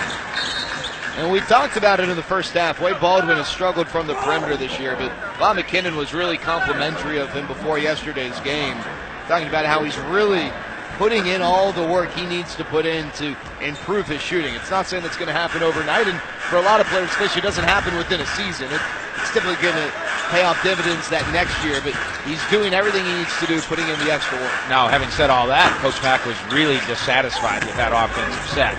Somebody, or maybe even 5 somebodies, didn't do quite what they were supposed to do. Warney open for a 3. He hits! Jameel Warney with a rare triple. That's now a 3 made for Warney in back-to-back games. He's 7 of 30 from the perimeter this season. Scoreboard brought to you by In Touch Credit Union here in the third, and that was Brandon Ashley almost blocking the Hartenstein dunk attempt, but instead a foul is called. And that's going to send the big man to the line. The foul called against Ashley is his 3rd personal. Hartenstein is an American-German player. Played in Lithuania.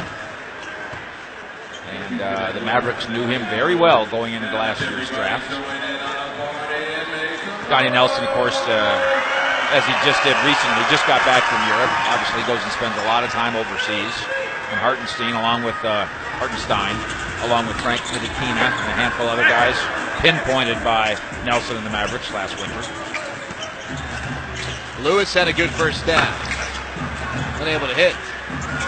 For Julian Lewis, he scored 15 points in 18 first half minutes. Sloan tries to feed Motley, but it's taken away by Richards. Up ahead to Markel Brown. And the Oklahoma State Cowboy hits from deep. Yeah, that's an unfortunate exchange of possessions for Texas. That's way too long an entry pass. Didn't have to make it that hard.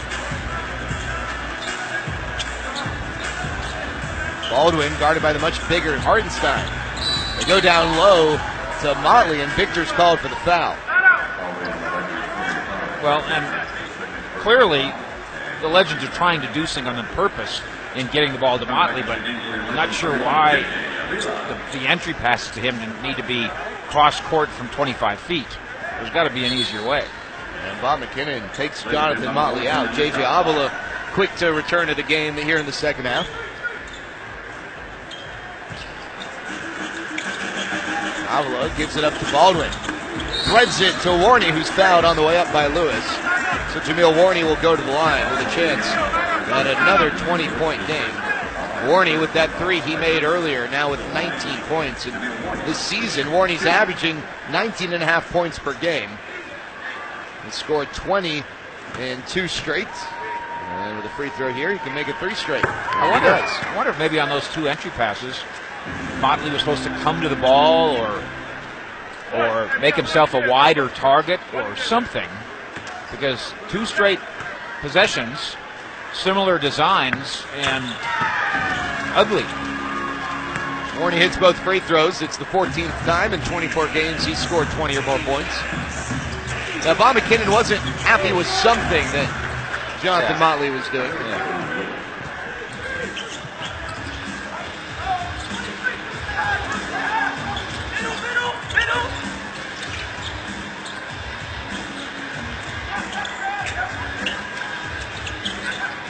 Ashley can't hit from the baseline. He missed just 2 shots in the first half. He's now 10 of 13 from the floor. Round the lob, and Hartenstein with the finish. Yeah, you had a 10-point lead, and it's all but evaporated now. So that psychological hill has been climbed by the visiting Vipers. Ashley underneath gets fouled. He wants a goaltend. And I think he got the goaltend. And should. They're going to score it. So that's now 24 for Brandon Ashley, and he'll go to the line for another.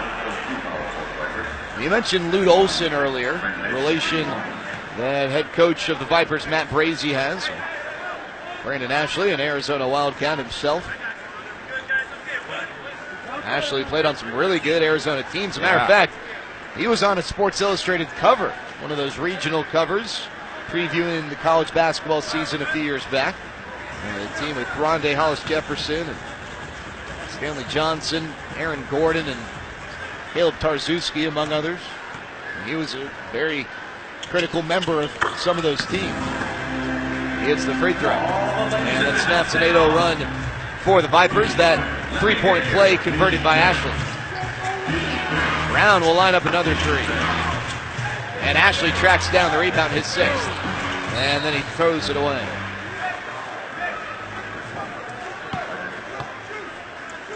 Yeah, some sloppiness here, and I'm going to suggest that the guard needs to be anticipating and looking for that outlet pass.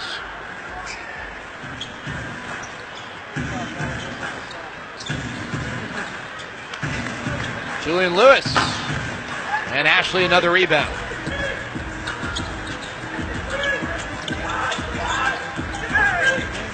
Sloan, a high floater. Oh, Donald Sloan touches the clouds and gets it to drop. 16 points now for Sloan, and the Legends lead grows back to double figures. You know, Fish, it's so tough to not include the context of this stat because the rosters change year to year in a lot of cases. But over the last 3 seasons, the Vipers have had the Legends number. They've won 9 of the last 11 they've played against the Legends, and there are some common themes, common players, but I think it just says a lot about how good this Vipers team has consistently been, and the Legends are trying to get to that place. Yeah, it's a compliment to that organization. That includes the Rockets, obviously, that they've had as many changes as the Legends have had, and they sustain a certain level of greatness. Ashley with 27 points. And don't think, by the way, that doesn't stick in the craw a little bit of your Dallas Mavericks, who love their rivalry with the Rockets. A lot of people, by the way, think that Daryl Morey and Cuban and Donnie are mortal enemies. Quite the contrary. They're all pals and they're all friends, but they're like brothers in the backyard driveway. They hate each other in a basketball context. Sloan left alone, but unable to hit. This is badly. Lewis taking it to Ashley, draws the foul, gets the bucket, and with 6:49 to go, Brandon Ashley picks up his 4th personal, and we're here in the 3rd quarter, and we're going to take a break. The Legends do lead by 5. Middle of the 3rd quarter in Frisco. It has been the Brandon Ashley show so far, but Julian Lewis takes it to him right there.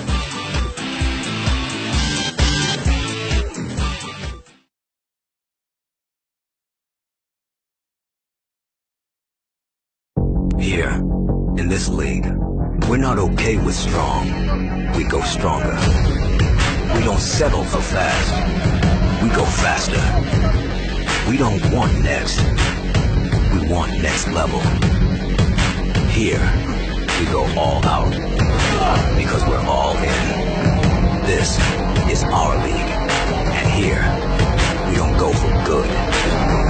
We go for great. There's a reason this season can't come soon enough. Why NBA history is always being rewritten. And why this game is about more than just basketball. There's a reason this fall is going to be hotter than the summer. Why 2 seconds can feel like an eternity. And why any city can become the center of the universe.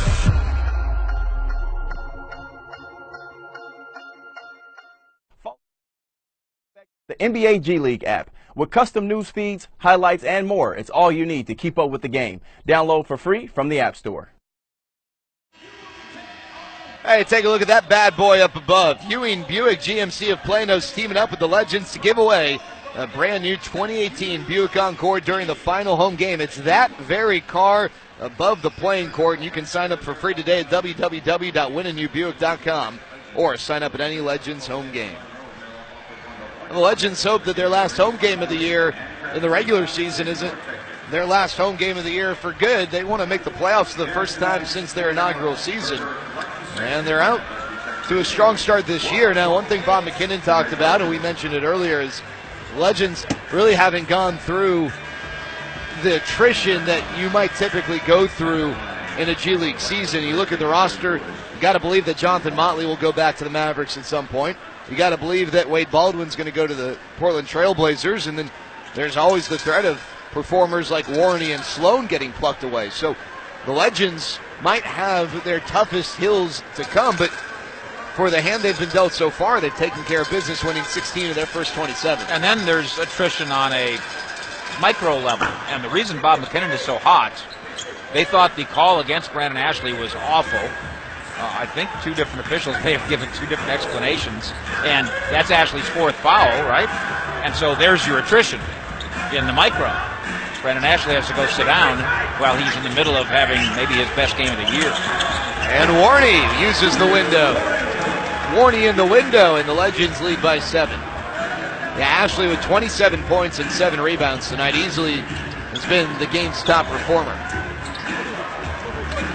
Richards, and there's Avila with the rebound.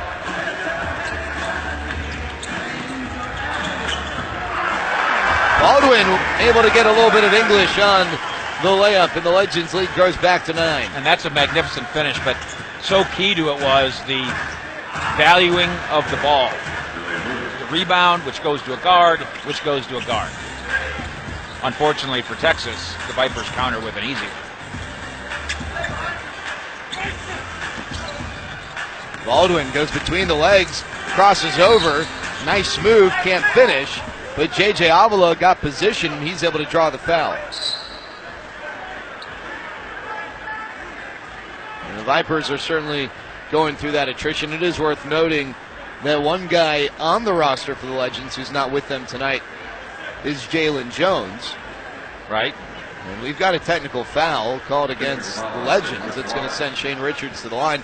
Legends might get Jalen Jones back at some point, and hopefully Kyle Collinsworth is in the NBA for the remainder of the year and the remainder of his career. But if after 10-day contract number 1 and perhaps 10-day contract number 2 expires and there's not a deal to be had, he might return to the Legends as well. Absolutely. Technical foul is called on Wade Baldwin, by the way. And then with Motley, there's mathematics involved. You can spend 45 days with the big club when you're on your two-way contract. Well, he spent 9 so far. You want to try to give him his full 36? You want to have him down here so he can help you maybe win some playoff games? Coach Bob McKinnon still arguing about the Ashley defensive foul call. And Avila misses the front end. The Legends will be shooting free throws the remainder of the quarter because the Vipers have already reached 5 team fouls. Motley told me, by the way, he watches every road game that the Mavericks have, including, of course, tonight at Portland. And then home games, he goes down there and sits behind the bench. I see him every there. night. Yeah.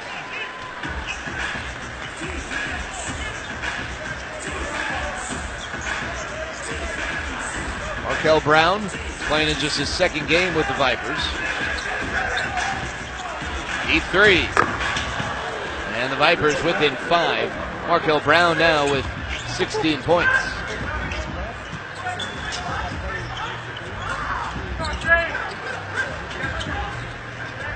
Good ball movement. Johnson knocks it down. Well, and the hockey assist from Warney and those hands. So soft. Now, Warney is a really good passing big. He averages about 2.5 assists per game, which for a big guy is a strong number, and doesn't get an assist there, but does keep the ball moving.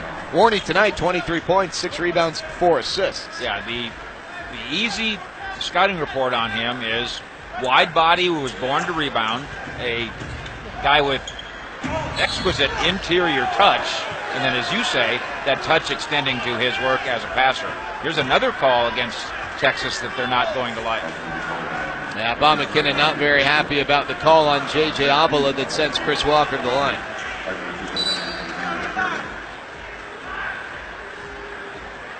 Yeah, no, Coach Mack better watch it because he is on the edge. He is just staring down Musa Dagger, who made the call.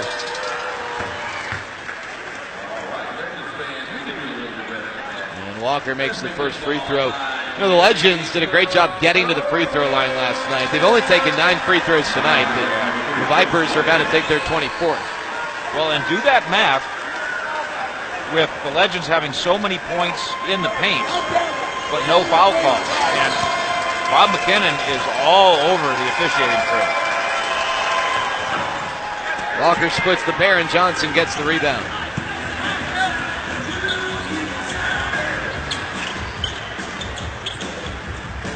Warney down low. Working against Victor. Drops it off to Johnson. Warney with the assist. Johnson with the finish, and the Legends lead by 9.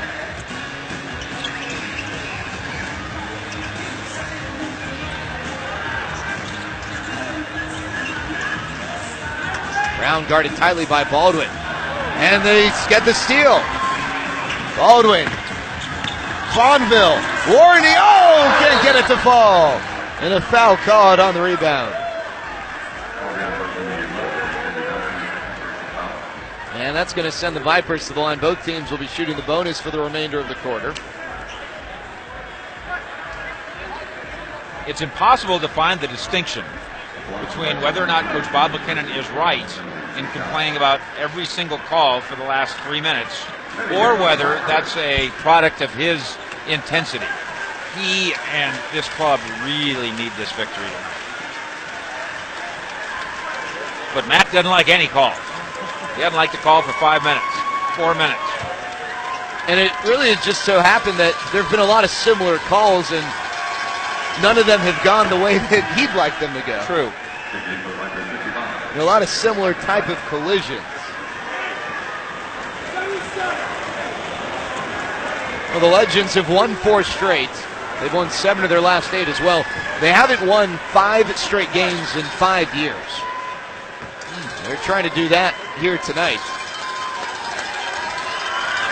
And they're doing a really good job moving the ball around. Already 22 assists tonight. And that has not been a part of the Legends' identity this year. A lot of one-on-one basketball early on, but the ball movement of late has been outstanding. The Legends are last in the league in assist percentage. Fish, that means that the Legends have the lowest percentage of field goals made in which there was an assist. Well, over their last 2 games, they've gotten assists on 54% of their field goal attempts, and tonight they've got 22 assists on 39 makes. That's easily more than 50%. Walker left alone, and it's poked away, but they call a foul on Johnson. I wonder if that's going to push someone over the edge, because Bob McKinnon has just taken a seat to try and maybe calm himself down, and now we've got a technical foul. Head coach got a technical foul anyway. And now he's even more upset, and there's Zendon Hamilton having to hold him back. Now, McKinnon didn't do anything. He literally, as you described, sat down to calm down. And about 20 seconds after he sat down, got the tee. Richard sits the technical. And it was the same official, Musa Dogger, who made one of the calls that Coach Mack didn't like a couple minutes ago, who teed him up. And I think there are times as a coach when you know you're about to get teed up. And I think in that situation, Coach Mack, as you mentioned, sat down to try and avoid the tee. Yeah, I'm agreeing where you're going. There are times to get a technical foul in order to get your team with a fire lit under it. That wasn't one of them. That wasn't what McKinnon was trying to do. In fact, McKinnon right now is applauding in the face of the official after the missed free throw, kind of a ball don't lie sort of applause. Yeah, you know, he's saying, let's play, and I wonder if he's saying, hey, let's take the whistle from out of our mouths and let these guys play basketball. There have been a lot of fouls here in the third quarter, and I think it's kept really either team from getting into any sort of a rhythm. It's made it more about the refs than the players. Williams down low. Johnson gets Hartenstein in the air, and the foul's called, and Coach Mack is happy about that, and we got a bit of a derisive cheer from the Legends fans in attendance. Yeah, I'm smiling at you, but I have daggers in my eyes. Yeah.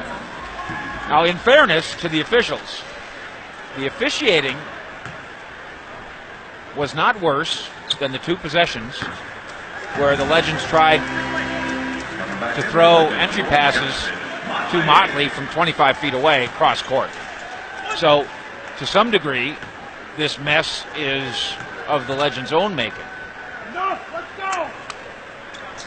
And Johnson hits both free throws. He's now got 7.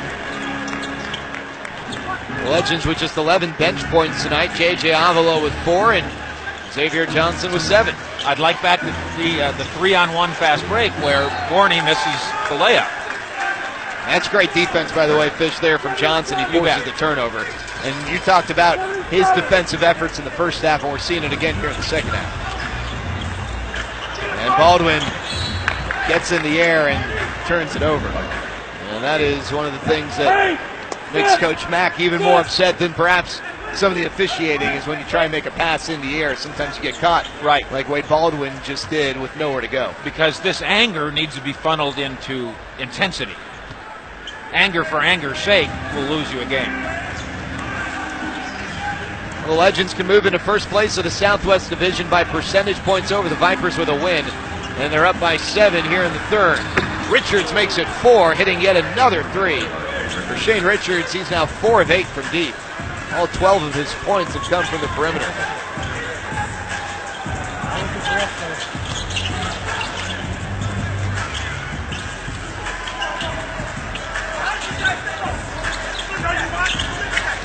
Here's Motley, and the foul. There you go.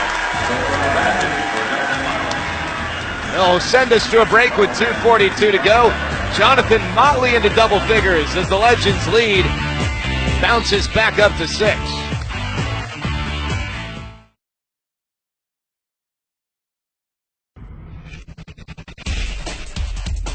Welcome to NBA G League Weekly. I'm Justin Shackle, and this is Rewind. The NBA G League Showcase 2018 is all finished, but there are plenty of leftovers. Here are the best plays of the 4-day event in Mississauga, Ontario. Michael Bryson of the Iowa Wolves got things started on day 1 with a one-man aerial circus. Exclamation point! Craig Sword of the Erie Bayhawks had the block of the showcase, the big-time rejection. What a block! Craig Sword! Cliff Alexander was running with the Wisconsin Herd. Wheels up, Cliff Alexander! Adrian Payne of the Lakeland Magic, who is making defenders disappear. Adrian Payne! You want a nifty pass? Check out Scott Machado of South Bay, dropping it off for Steven Zimmerman, who does the rest. Some great stuff there. I'm Justin Shackle. Thanks for watching NBA G League Weekly. See you next time.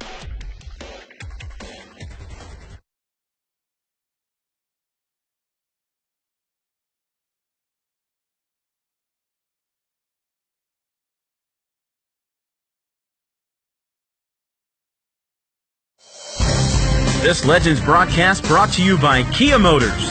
You deserve to own a car you love. Discover the new Kia.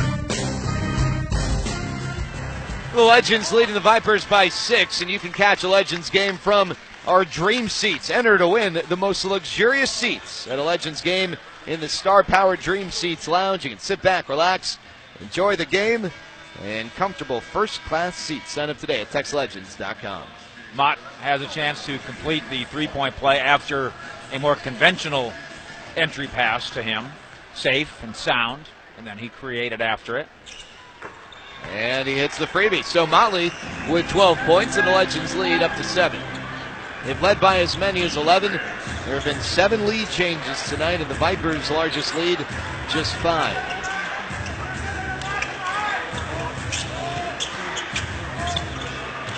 Oh, nice pass. Hardy behind the back, but Walker unable to do anything with it. Instead, he turns it over. Bonville, the other side, blocked by Victor. But there's Williams alone. 3 ball. Prince Williams with his first points of the night, and the Legends back up by 10. Motley set that up by defending 2 Vipers at the same time.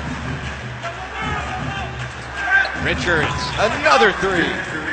Shane Richards with 18 points. He's hit 5 of 9 from deep. I think Texas might have been in his zone there, and that's what we used to call a zone buster. Williams does it again. Back-to-back 3s for Prince Williams, who had a season high, 6 points last night. He's got 6 points tonight.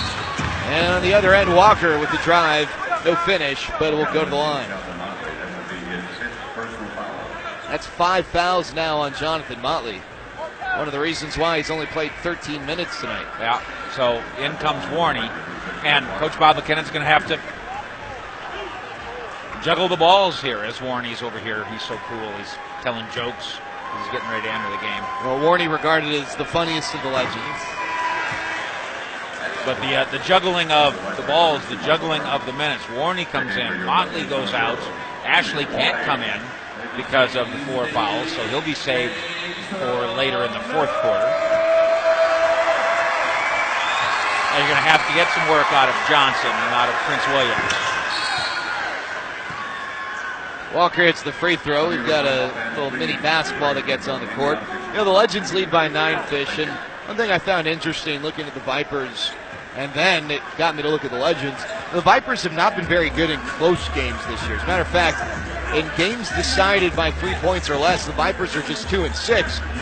And a part of the reason why is when they win, they usually win by a blowout. Their average victory is 13 points, and that's watered down by a few close wins. But they've won several games by 20 or more. They haven't played in a ton of close games and been successful. The Legends, on the other hand, well, they've won some big games, like last night, winning by 40 points or nearly 40 points. They're 4-2 in games decided by 3 or less. Maybe the Legends can make this not close. Baldwin, offline.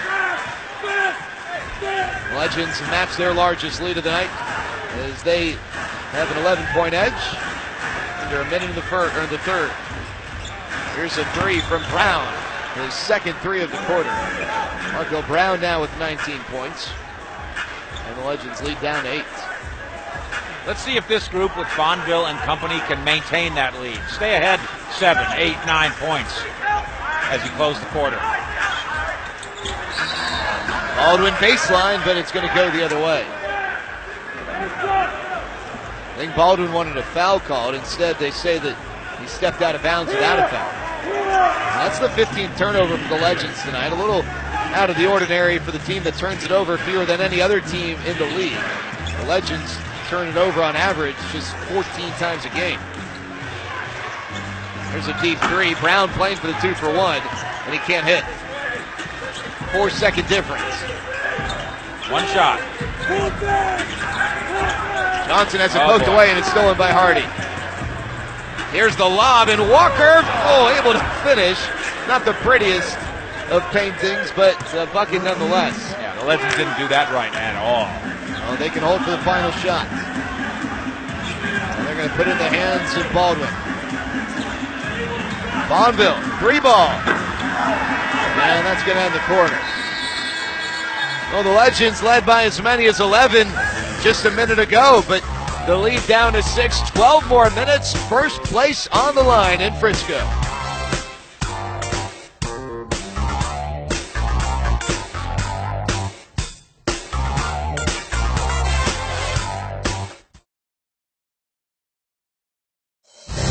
This Legends broadcast brought to you by Kia Motors. You deserve to own a car you love. Discover the new Kia.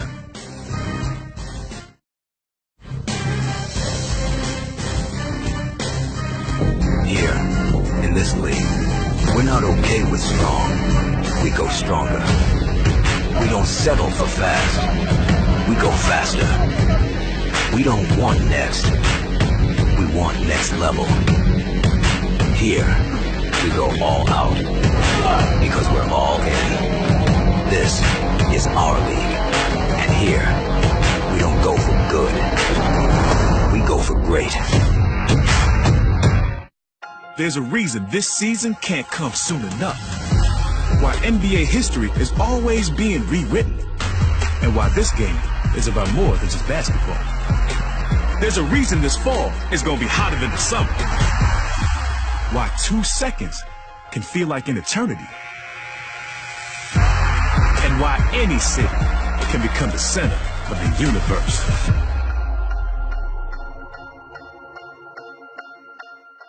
Follow the latest NBA prospects with the NBA G League app. With custom news feeds, highlights, and more, it's all you need to keep up with the game. Download for free from the App Store.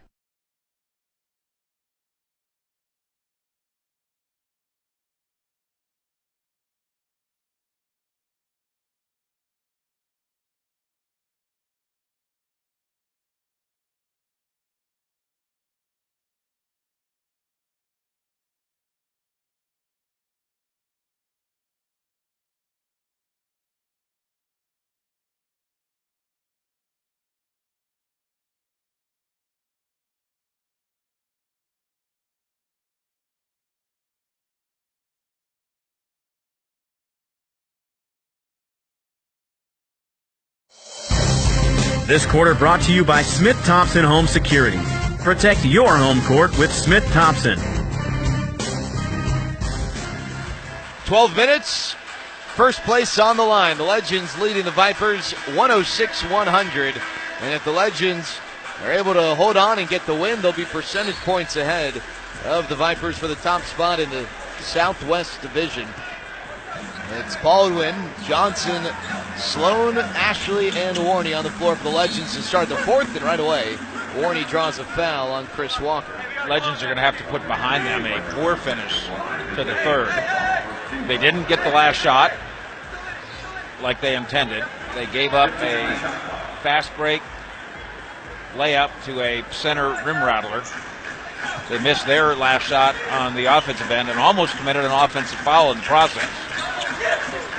And there's a turnover. Scoreboard this quarter brought to you by Choctaw Casino St. Resorts. And then they'll start this final quarter, of course, hamstrung a little bit by foul trouble, although Brandon Ashley is involved to begin here. Brown blocked by Warney.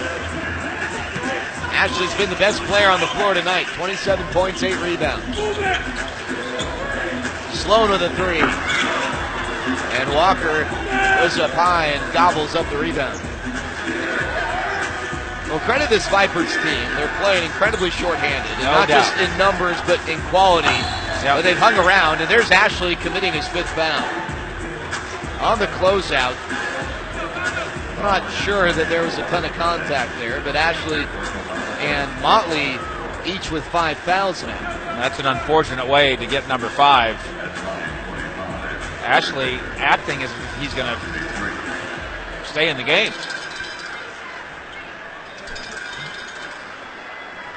And I don't think he's staying in the game for much longer. No. J.J. Avila will run to the scores table. There you go.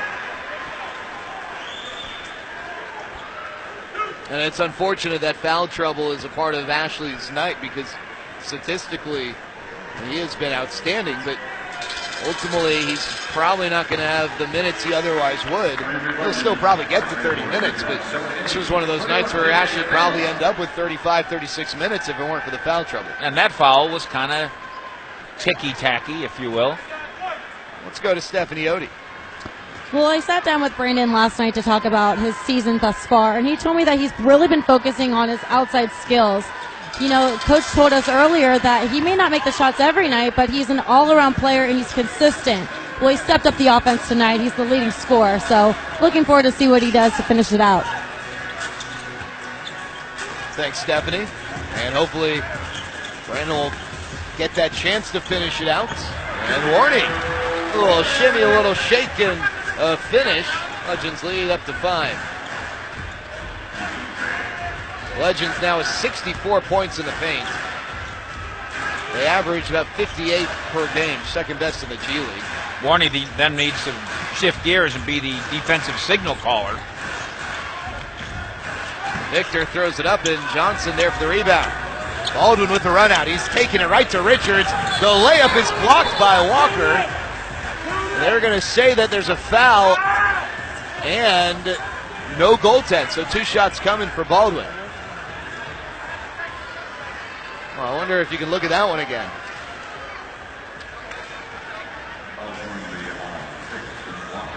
Legends bench doesn't like the call. Let's take a look. Well, that's close. I think Walker might have. Ooh, well, thankfully Chris Walker's okay. The gymnast. What'd you see? Did you see backboard or ball first? Yeah, I'm comfortable with that. Okay. Non-call. Baldwin is still asking why he's only getting 1 shot.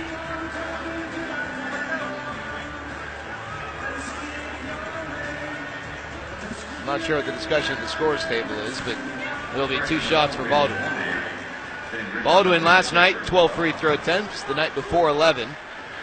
These are his first free throw attempts here tonight. And there appear to be some confusion amongst the players whether the shot counted or not. 1 more free throw coming for Wade Baldwin. Now that is on the officials. That down low official underneath the basket, it needs to be barking at everybody exactly. 1 shot, 2 shots. And Baldwin splits the pair. So that's now 10 points for Baldwin. All 5 Legends starters in double figures.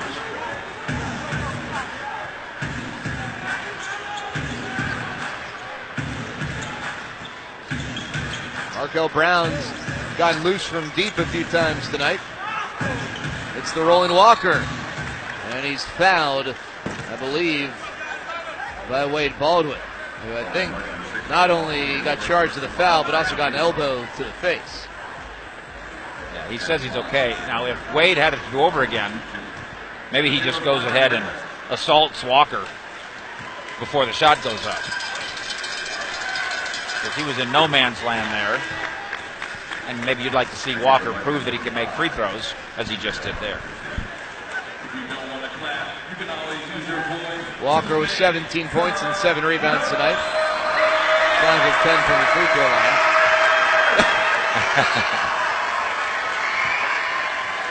And we'll try that one again. Yeah, don't be embarrassed, big man. Nobody saw it, except a million people. Walker caught it that time. A million viewers, isn't that about right? I'd say a million times a few. Minus several. Sloan beats Baldwin with the baseline cut. Donald Sloan now with 9 assists to go along with his 16 points and 6 rebounds. Excuse me, that was assist number 10. So a double-double for Sloan. Just the second time this year a Legends player has had 10 or more assists. Johnson wants the foul, doesn't get it. Offensive rebound for the Vipers, and Hartenstein can't take advantage. And you've got a 5-on-4. Sloan takes it to the hoop, and he's fouled by Lewis. Very smart. 5-on-4, and the rim protector Walker was the odd man out on the other end of the floor, sitting on the baseline after getting knocked down. Smart move offensively by the Legends. There's Sloan taking it to the bucket. So he'll go to the free throw line for the first time tonight, where he's shooting 82% on the year.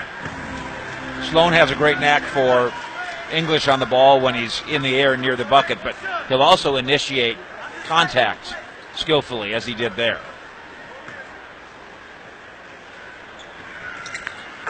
And he hits them both. Legends lead back up to 8. Whoops.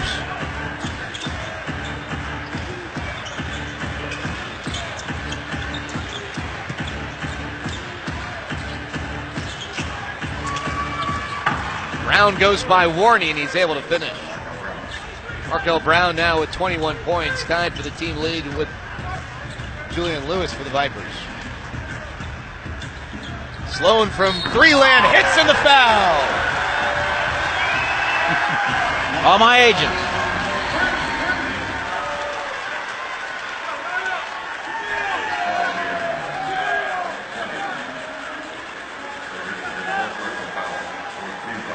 Avila with his 3rd assist. Yeah. And Sloan now with 21 points. And Avila with the drive and dish sets it up nicely.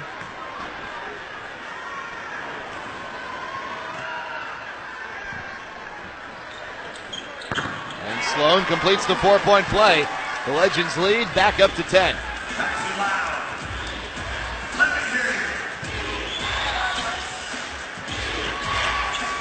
Hartenstein on the feed from Lewis. You know, and a lot of times you end up blaming the defensive big man, in that case Warney, for that play, but that's on the perimeter defender.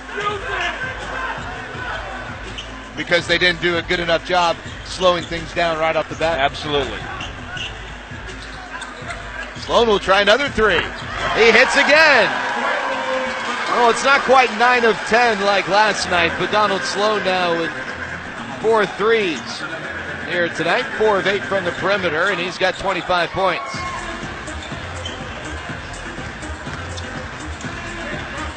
Good ball movement for the Vipers. Victor's shot, I believe, might have been altered by Avila. Yeah, Avila and Johnson, great defense there. Baldwin keeps it alive. Sloan uses the Warney screen. And Warney left alone. 3-ball, no. Avila, offensive rebound, and the Legends lead by 13. That's their largest lead of the night, and it's J.J. Avila cleaning up the trash. He's now got 6 points and 8 rebounds. Johnson turns it away. Sloan, layup.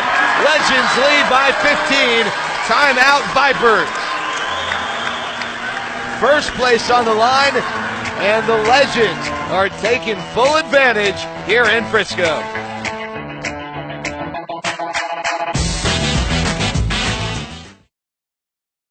There's such a fine line between being good and being great that you can't take chances. The work you put in on the court, the work you put in the weight room, what you eat, what you drink, you have to be ready. That's got to be quicker.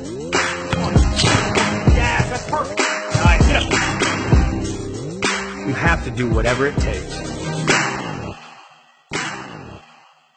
Play NBA G League Fantasy now to win weekly and grand prizes, like a trip to NBA All-Star Weekend for free at NBAGleague.com/fantasy.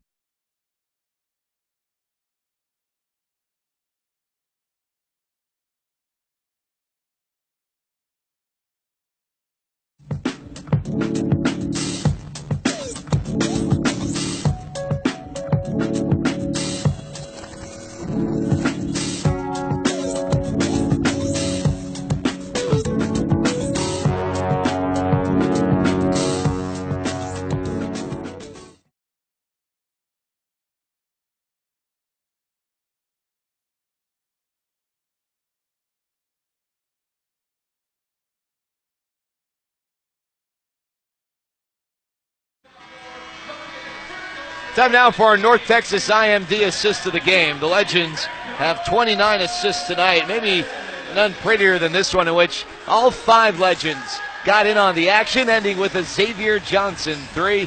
That's our North Texas IMD assist of the game. The Legends have made 49 shots. They have 29 assists, and they have a 15-point lead. Donald Sloan has taken charge here over the last few minutes. 3 Legends with 27 points, and Donald Sloan, the third to get there. He's hit a couple of threes, and right before that timeout, in transition with a layup. Well, give Xavier Johnson credit, too, and he gets to stay in the game with 7.5 left. He's been, to use a football term, sticky on defense. I just think he's a really intense defender. And he's been a contributor here in the answer to the question, could the Legends, with Ashley and Motley on the bench, use some of their backup guys to maintain the lead? Not only maintain, but extend. And an offensive foul called against Johnson there. We'll give it back to the Vipers. Jinx by me. No, that's okay. We won't tell anyone, just the millions of viewers you talked about earlier. The Legends with 70 points in the paint now, by the way, Fish. And they're really living up to what the roster might suggest, which is that this is a team that's very strong down low. Richards tries another 3, and he hits another 3. Boy, Shane Richards has seized advantage of extended minutes. He now has 23 points, and he's hit 6 threes.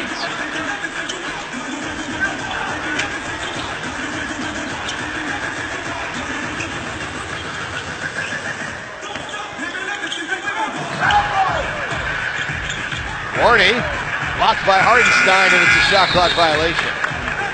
Good defense by the Vipers. They've scored the first 5 points since the timeout. Warney's dive cut almost rescued Johnson from a precarious position. And we're going to have to talk to the officials about something. And they're saying that Bryson Fonville wasn't at the scores table, and I'll tell you that Bryson Fonville was sitting right in our way. Yeah. He was absolutely at the scores table. But they're saying that he can't enter it right now, and now they're allowing him to enter the game. But this is, and what Bob McKinnon is complaining about, not in these terms exactly, this is over officiousness. Fonville's sitting right there at the scores table. The scores table cued him to go in, and the officials missed it. And when McKinnon complains and the officials say, don't worry, we got it, you can understand why Coach Mack is saying, well, I am a little worried because you didn't got it. Coach Mack with the technical tonight, but thankfully he's been able to stick around to watch his team grow their lead to as many as 15, currently at 10. And they need him to help orchestrate this way more than they need a fire lit by another team. He won't get another one.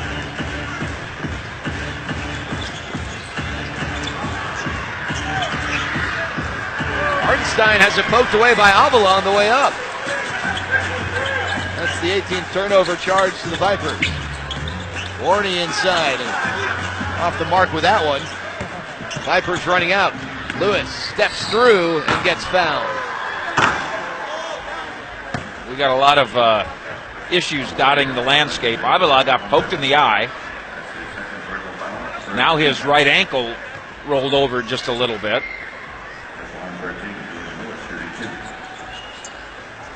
Now with 6 minutes left, you can start to think about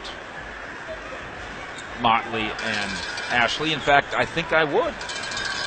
And on cue, Jonathan Motley head into the scores table. Well, and the timing's perfect, too, because in addition to the fact that it's time to put in your best player with 6 minutes left, even though he's one foul away from getting the boot, Avila is limping a little bit, too, so I have to make a change of some sort. Lewis finally takes the first free throw, and he hits. So Avila will exit with 6 points, 9 rebounds, and 4 assists to his name. I think he's played really well. Yes. Doing what he does best, and that's just live around the ball. Motley has 12 points in 13 minutes, also has 5 fouls in 13 minutes. Lewis hits them both. Yeah, the foul trouble getting in the way of Motley's big numbers so far because we've just come to kind of count on him. He's 21-11 every night. But he's not done with numbers now with 5 and change left in this game.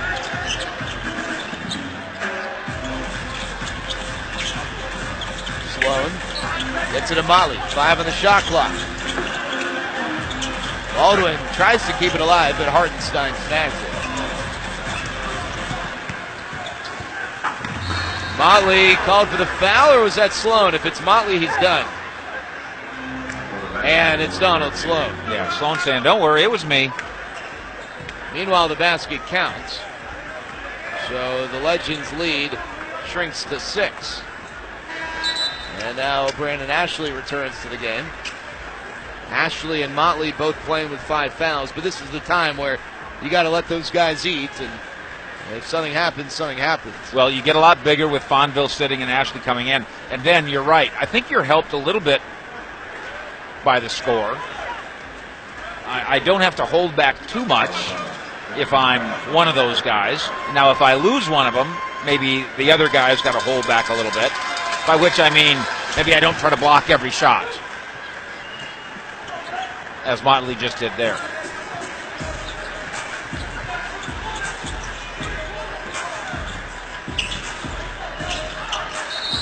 And Fish, I think sometimes as a player you're conditioned to play by the rules as you understand them, but I think you also have to be able to adjust to the way an official is calling the game, even if you feel like you're doing something within the rules that they're not necessarily honoring. The great example, the great parallel is in baseball, the strike zone.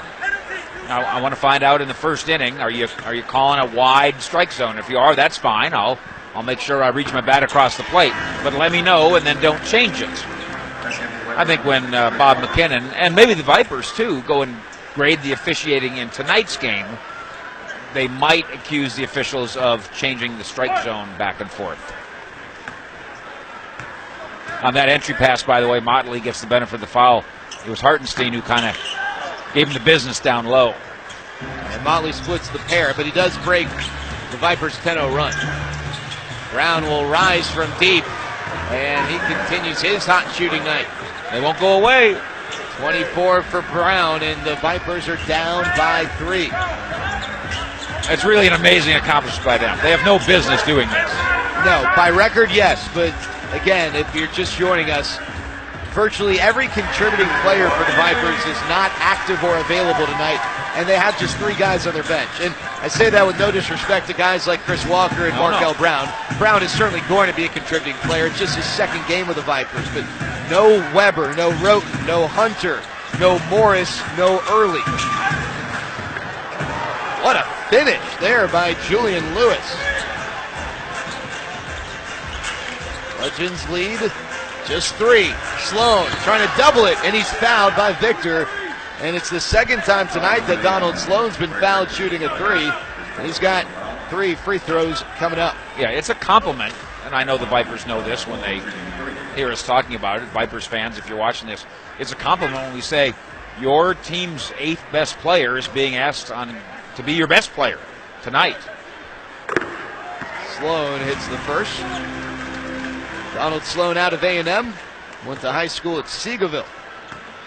He's played in the NBA with the Pacers, the Cavs, the Hawks. He played with the Hornets back when they were still the New Orleans Hornets. Spent some time in China as well. All right, now we're going to have a situational substitution game with Motley. Yeah, Bob McKinnon told him, take a few seconds or a few something, and you're going right back Yeah, there. so you're going to sit on defense because the Vipers will go right at Motley, and they'll get a foul on him, and then you're going to come back in on offense. And they go right down low to Walker, who's able to curl it around Avila, and the Vipers back within 4. By the way, good free throw shooting for the Legends tonight. That has been a weakness of theirs this year, but they're 18 of 22 after Sloan hit all 3 of those free throws. He feeds Warney. No call with the contact, and Warney finishes for points 30 and 31. Warney is a space eater.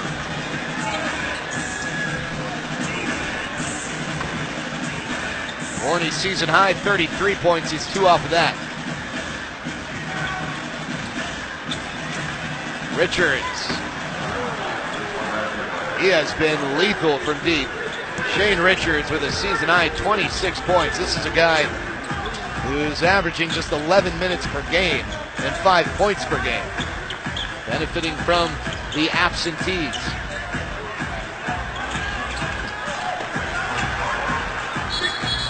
And we got some contact, and we've got a foul with 3:15 to play.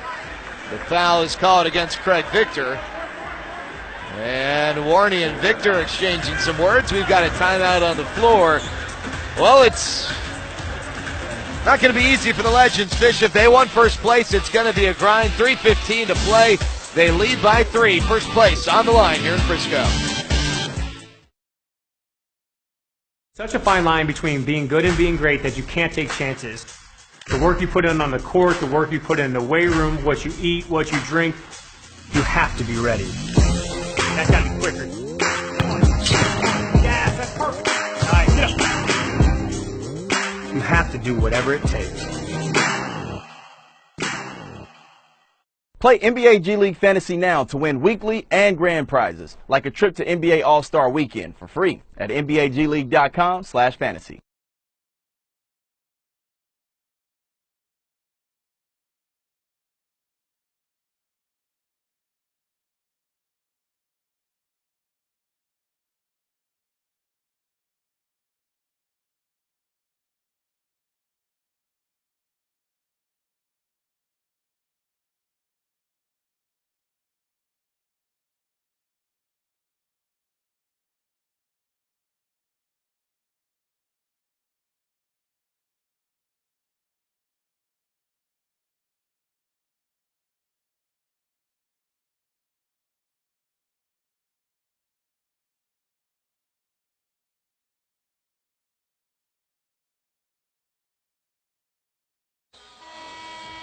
Time now for our Legacy Plumbing Drain of the Game. The Legends have hit 12 of 29 from the perimeter tonight. Donald Sloan has 4 from deep.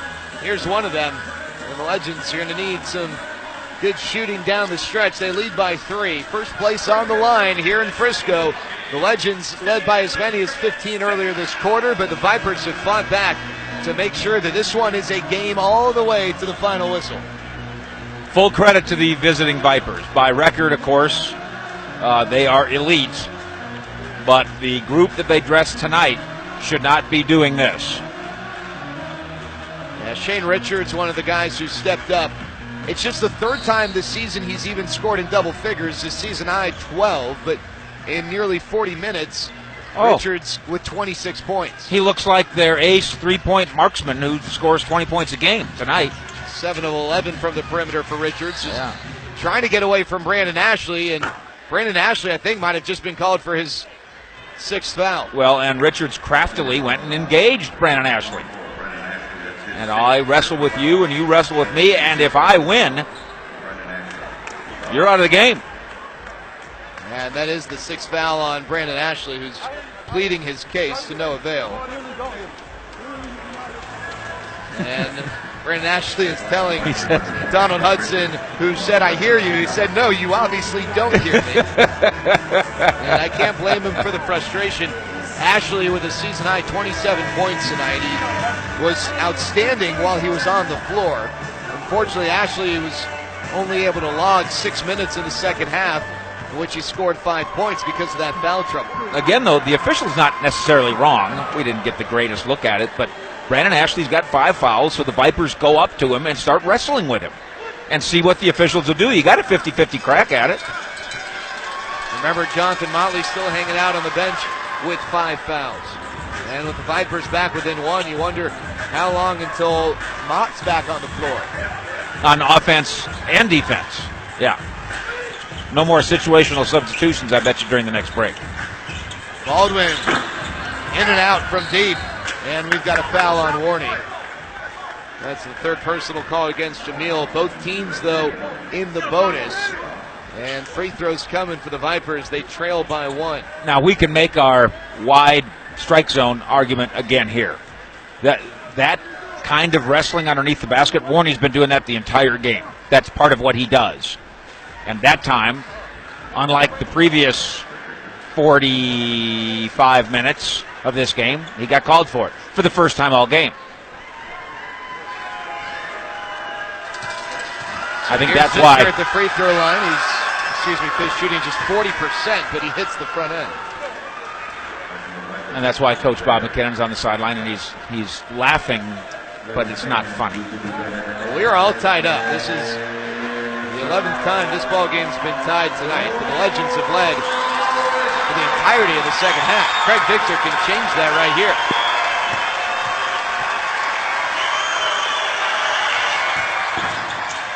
In and out. And we've got a foul on the rebound. And that's going to send the Legends to the line. This very well might become a game of free throw shooting, Fish, with the way the refs have called it and the fact both teams are in the bonuses. So it's worth noting that the Legends are shooting just 72% from the line as a team. That's 3rd worst in the G League, but tonight they're 18 of 22. That's 82%. For the Vipers, they're 32 of 43. Fish, they've taken 43 free throws, but they're the 2nd worst free throw shooting team in the league. So you got a couple of teams that might be duking it out on the line, neither of whom are particularly strong shooting the freebies. And well, Warney misses the front end. The 43 free throws and more coming in the final 250 and maybe beyond that. That frustrates the home team. Warney with 32 points as he hits the back end, and the Legends reclaim the lead. The 2 best offensive teams in the G League putting up big offensive numbers tonight. 133-132 with 2:40 to play. First place on the line in the Southwest Division. Richards, a rare miss from deep. Warney the rebound. Victor called for the foul as Johnson will go to the line. As Jamil Warney went up high for the rebound. I think he might have hit his head on the rim. Well, he got clubbed from behind by Walker. And whether it was Walker's arm that hit him or Walker's arm that forced Warney into the rim, yeah, he's dinged. Xavier Johnson, a 60% free throw shooter. And tonight, he's 2 of 2 from the stripe. 2 big ones coming up for the Colorado Buffalo. And the lefty's first free throw doesn't go.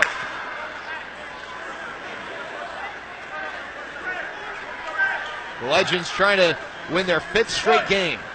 They have not won 5 in a row in over 5 years.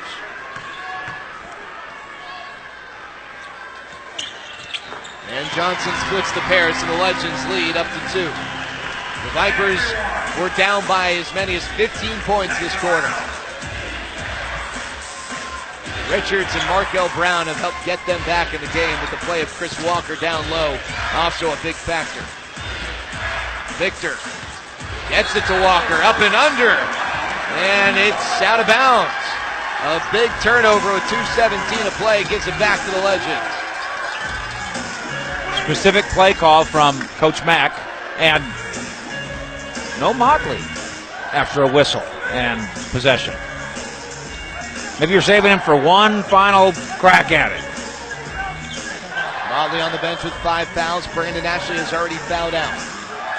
Sloan feeds Avila, but a foul called before, and that's one of those calls where you wish it was like soccer where you give the team advantage, because that was a heck of a find by Sloan on the cutting Avila. But Sloan will go to line for 2 shots, where he's 6 of 6 tonight. A double-double for Sloan, who has arguably been better tonight than last night when he was 9 of 10 from deep. 30 points and 11 assists for Sloan with 6 rebounds. Make that 31 points to give the Legends a 3-point lead. Boy, has Donald Sloan been big, especially since the injury suffered by Justin Dentman. They need a guard to step up, and Donald Sloan's been that guy. And he just gives the Legends a 4-point lead. And they didn't ask him go be Justin Dentman, but he went ahead and did it anyway. Yeah, he's not playing necessarily different. I just think there are more shots to be had. Sure. For Donald Sloan. He's taking advantage of it. Lewis, the runner. Rebound goes to Avila. Okay, you can be clock conscious now. Baldwin down the chute. Lays it in. Or not. He saw an opening, and Wade Baldwin gets points 13 and 14. Avila has 10 rebounds as he subs for Motley, who's waiting to come in. Brown with a big three. Cuts the deficit in half. 27 for Markel Brown. Now Motley's waiting at the scores table. Yeah. Sloan with the drive. Drops it to Avila, but it's stolen by Brown. Lewis beats Baldwin to the hoop, and it's a 1-point game. And Bob McKinnon will call a timeout. We'll keep it here. 65 seconds left. First place on the line in Frisco. The Legends, with the win, will move percentage points ahead of the Vipers for the top spot in the Southwest Conference. All right, Fish, take us inside that Legends huddle. Well, the timeout is about Jonathan Motley. The timeout is with 65 seconds left in the game and a 1-point lead. We're going to get the ball to Jonathan Motley on the offensive end. I promise you that's option number one. We're going to try to survive having him on the floor on the defensive end unless there's a stoppage of play. And then maybe for the last possession, we'll go back to Jonathan Motley one last time. Brandon Ashley has already fouled out. Jonathan Motley with 5 fouls. With 65 seconds left, if you consider 4 fouls foul trouble, then J.J. Avila and Xavier Johnson each with 4 fouls. Johnson is on the floor. Avila is getting a breather. For the Vipers, Greg Victor with 5 fouls. Isaiah Hartenstein has already fouled out. And then there's Shane Richards, who has been lethal from the perimeter, who has 4 fouls. Yeah, and there's nobody really that you go after and say, let's get him to commit a foul, the way the Vipers did with Brandon Ashley, except for one guy, Motley. And they're going to give it to Motley. Taking it to the hoop, and he's fouled on the drive. And Jared Sandler, they didn't even bother low post. They didn't bother having him set his screen. Just give it to him and let him create. And I know there's a lot of people that wonder, what can Jonathan Motley do at the next level? He's not a stretch 4. He's a what they call here a hybrid 5. But that's a 6'10" center creating for himself on the perimeter. They just cleared out for him in a sense. And that's a big free throw that Motley hits to give the Legends a 2-point lead. Motley is 66% free throw shooter, and tonight he's 4 of 5. Another big one coming. 3-point lead for the Legends. 58 seconds left. The Vipers are 17 of 35 from the perimeter, in case you're wondering. And the guy with the ball right now, Shane Richards, has 7 threes. Here's Lewis. Look at the sticky Johnson all over the shooter, Richards. Warney now with them on a switch. 6 on the shot clock. The ball in the hands of Lewis. Nice finish off the window. Tough D by Sloan, but it's a 1-point game. Texas played about 20 seconds of great defense. Luckily for Texas, the Vipers never went at Motley. The Vipers don't have to foul. 10-second difference. Warney sets the screen for Sloan. Baldwin, a 3. Not even close. Johnson, the offensive rebound. Sloan, 3 ball. Bingo! This joint erupts.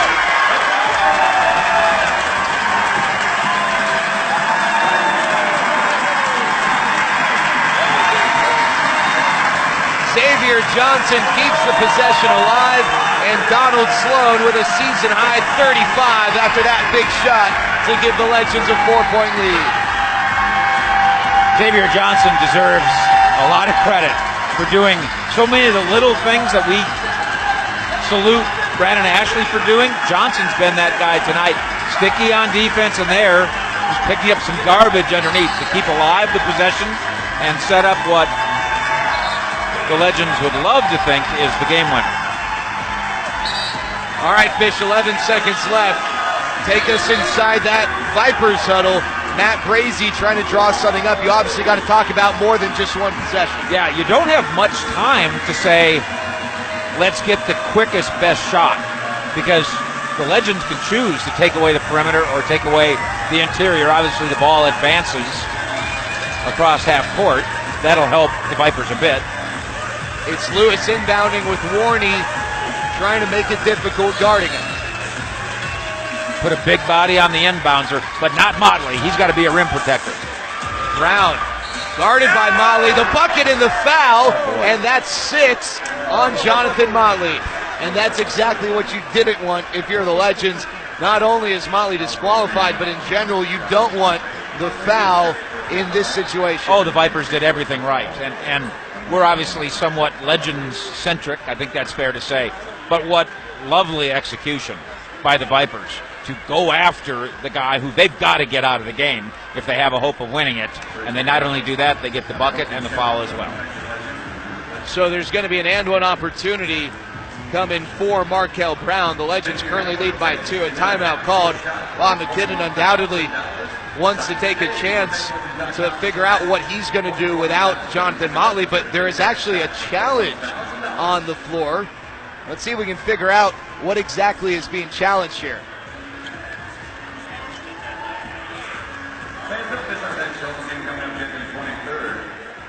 All right, so we just got confirmation. The call on the floor is a defensive foul and one, and they are challenging whether or not it is a foul.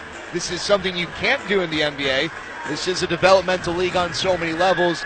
Rules are a part of that. This is something you can do in the G League. It's an experiment and a good one. And if you want to get on our good side, be an official who comes and tells us exactly what's going on. There's enough of you out there, you can spare one of you to come explain to the broadcast crew, and a perfect explanation through our Jared Sandler. I don't think that you see this and change anything if you're the official. That's one of the problems with this experimental rule. It calls for me to overrule what I've already ruled. It's kind of like when you're a kid and you go to your dad and said, Dad, can I have a cookie? And he says no, and then you go to your mom. Her job is to also say no. All right, the referees are huddling up, and we'll wait. If the call does not get overturned, Markel Brown will be at the free throw line with a chance to complete a three-point play and bring the Vipers to within 1.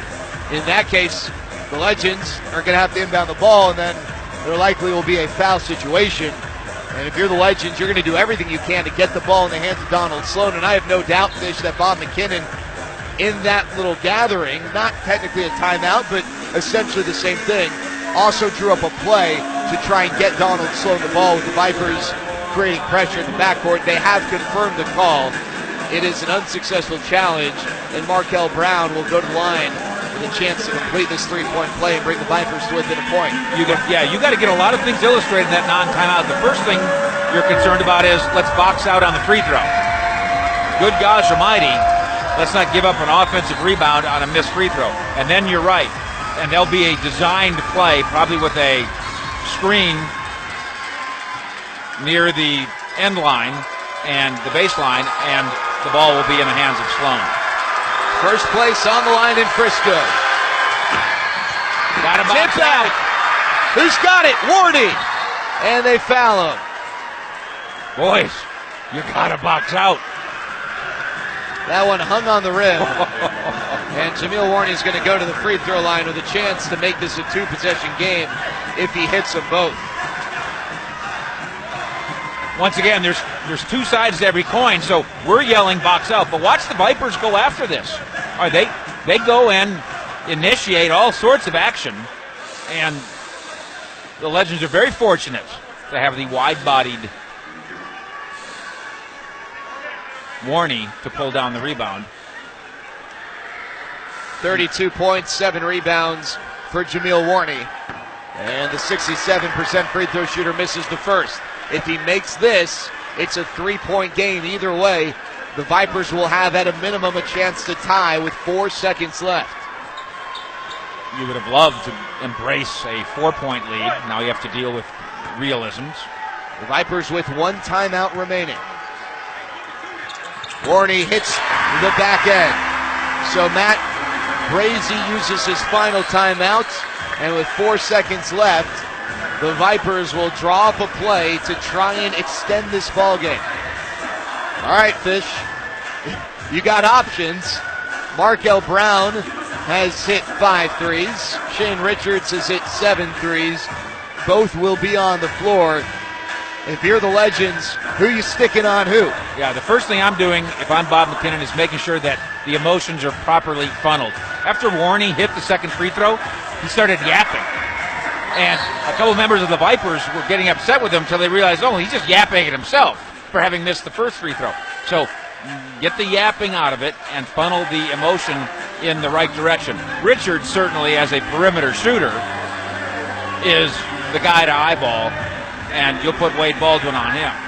And it's going to be Xavier Johnson guarding the inbound. Markel Brown matched up by Donald Sloan. 4 seconds left. First place on the line. Here's Brown. Richards for the tie. Ball game. First place belongs to the Texas Legends. 144-141 the final.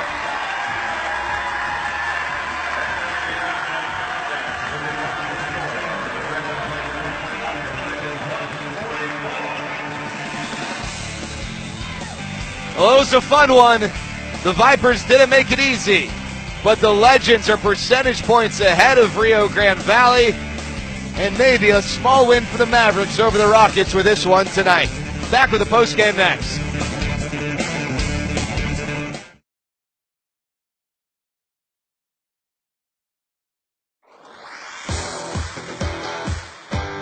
Welcome to NBA G League Weekly. I'm Justin Shackle, and this is Trending.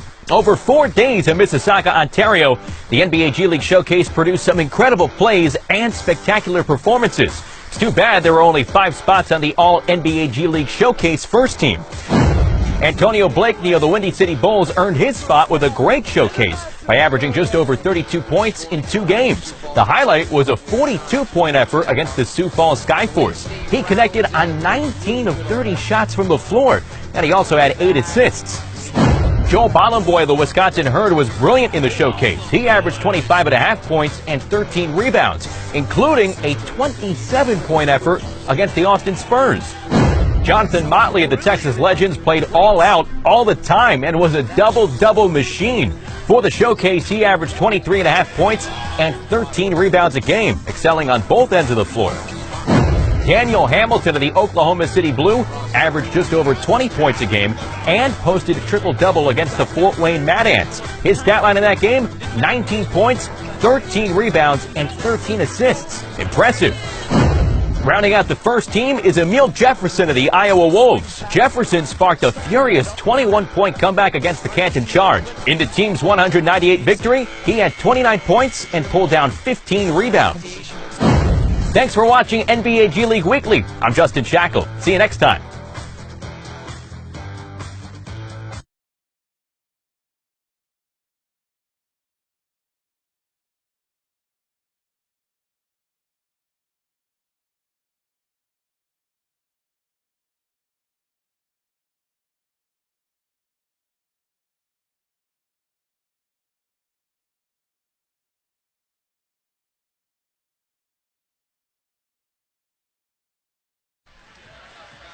Well, first place is in Frisco as the Legends top the Vipers 144 to 141 tonight.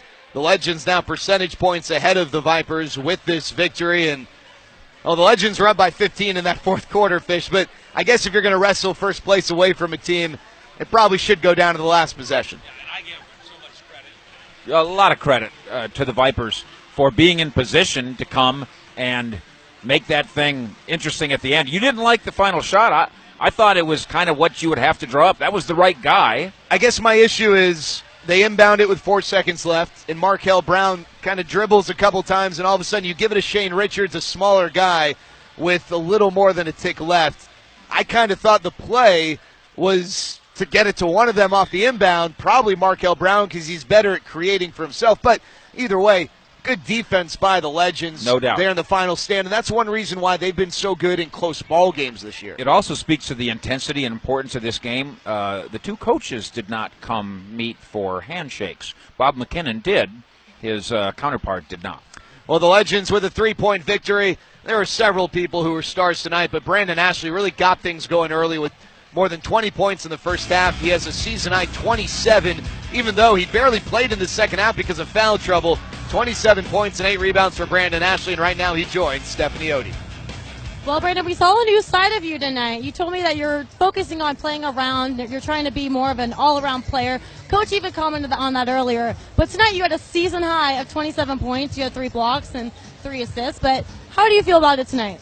Honestly, I'm a little upset. I feel like I got cheated out of about a quarter and a half worth of playing time, so I definitely feel like I could have affected the game a little bit more, but sometimes that's how it goes, and my teammates got me involved, and I feel like we're starting to really click on a chemistry level. I see you brought over the stress ball. I know it's kind of a nail biter. They kept creeping back up on us, but how are you guys able to push through that and get this win, 5th one in a row?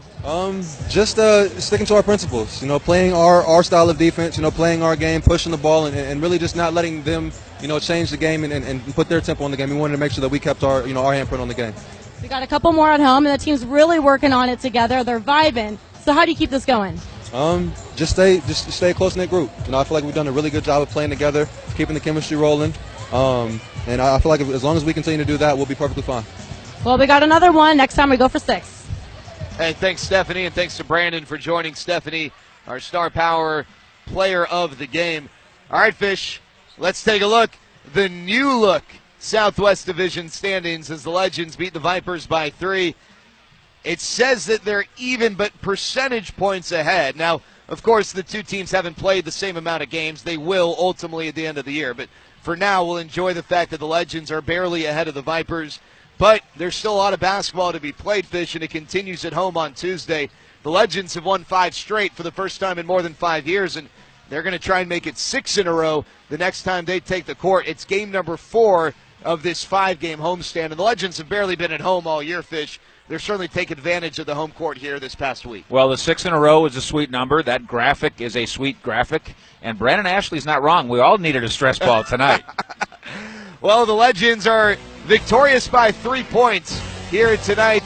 2 more part of this homestand. The next one is coming up on Tuesday. We hope you join us as the Legends look to hold serve in first place.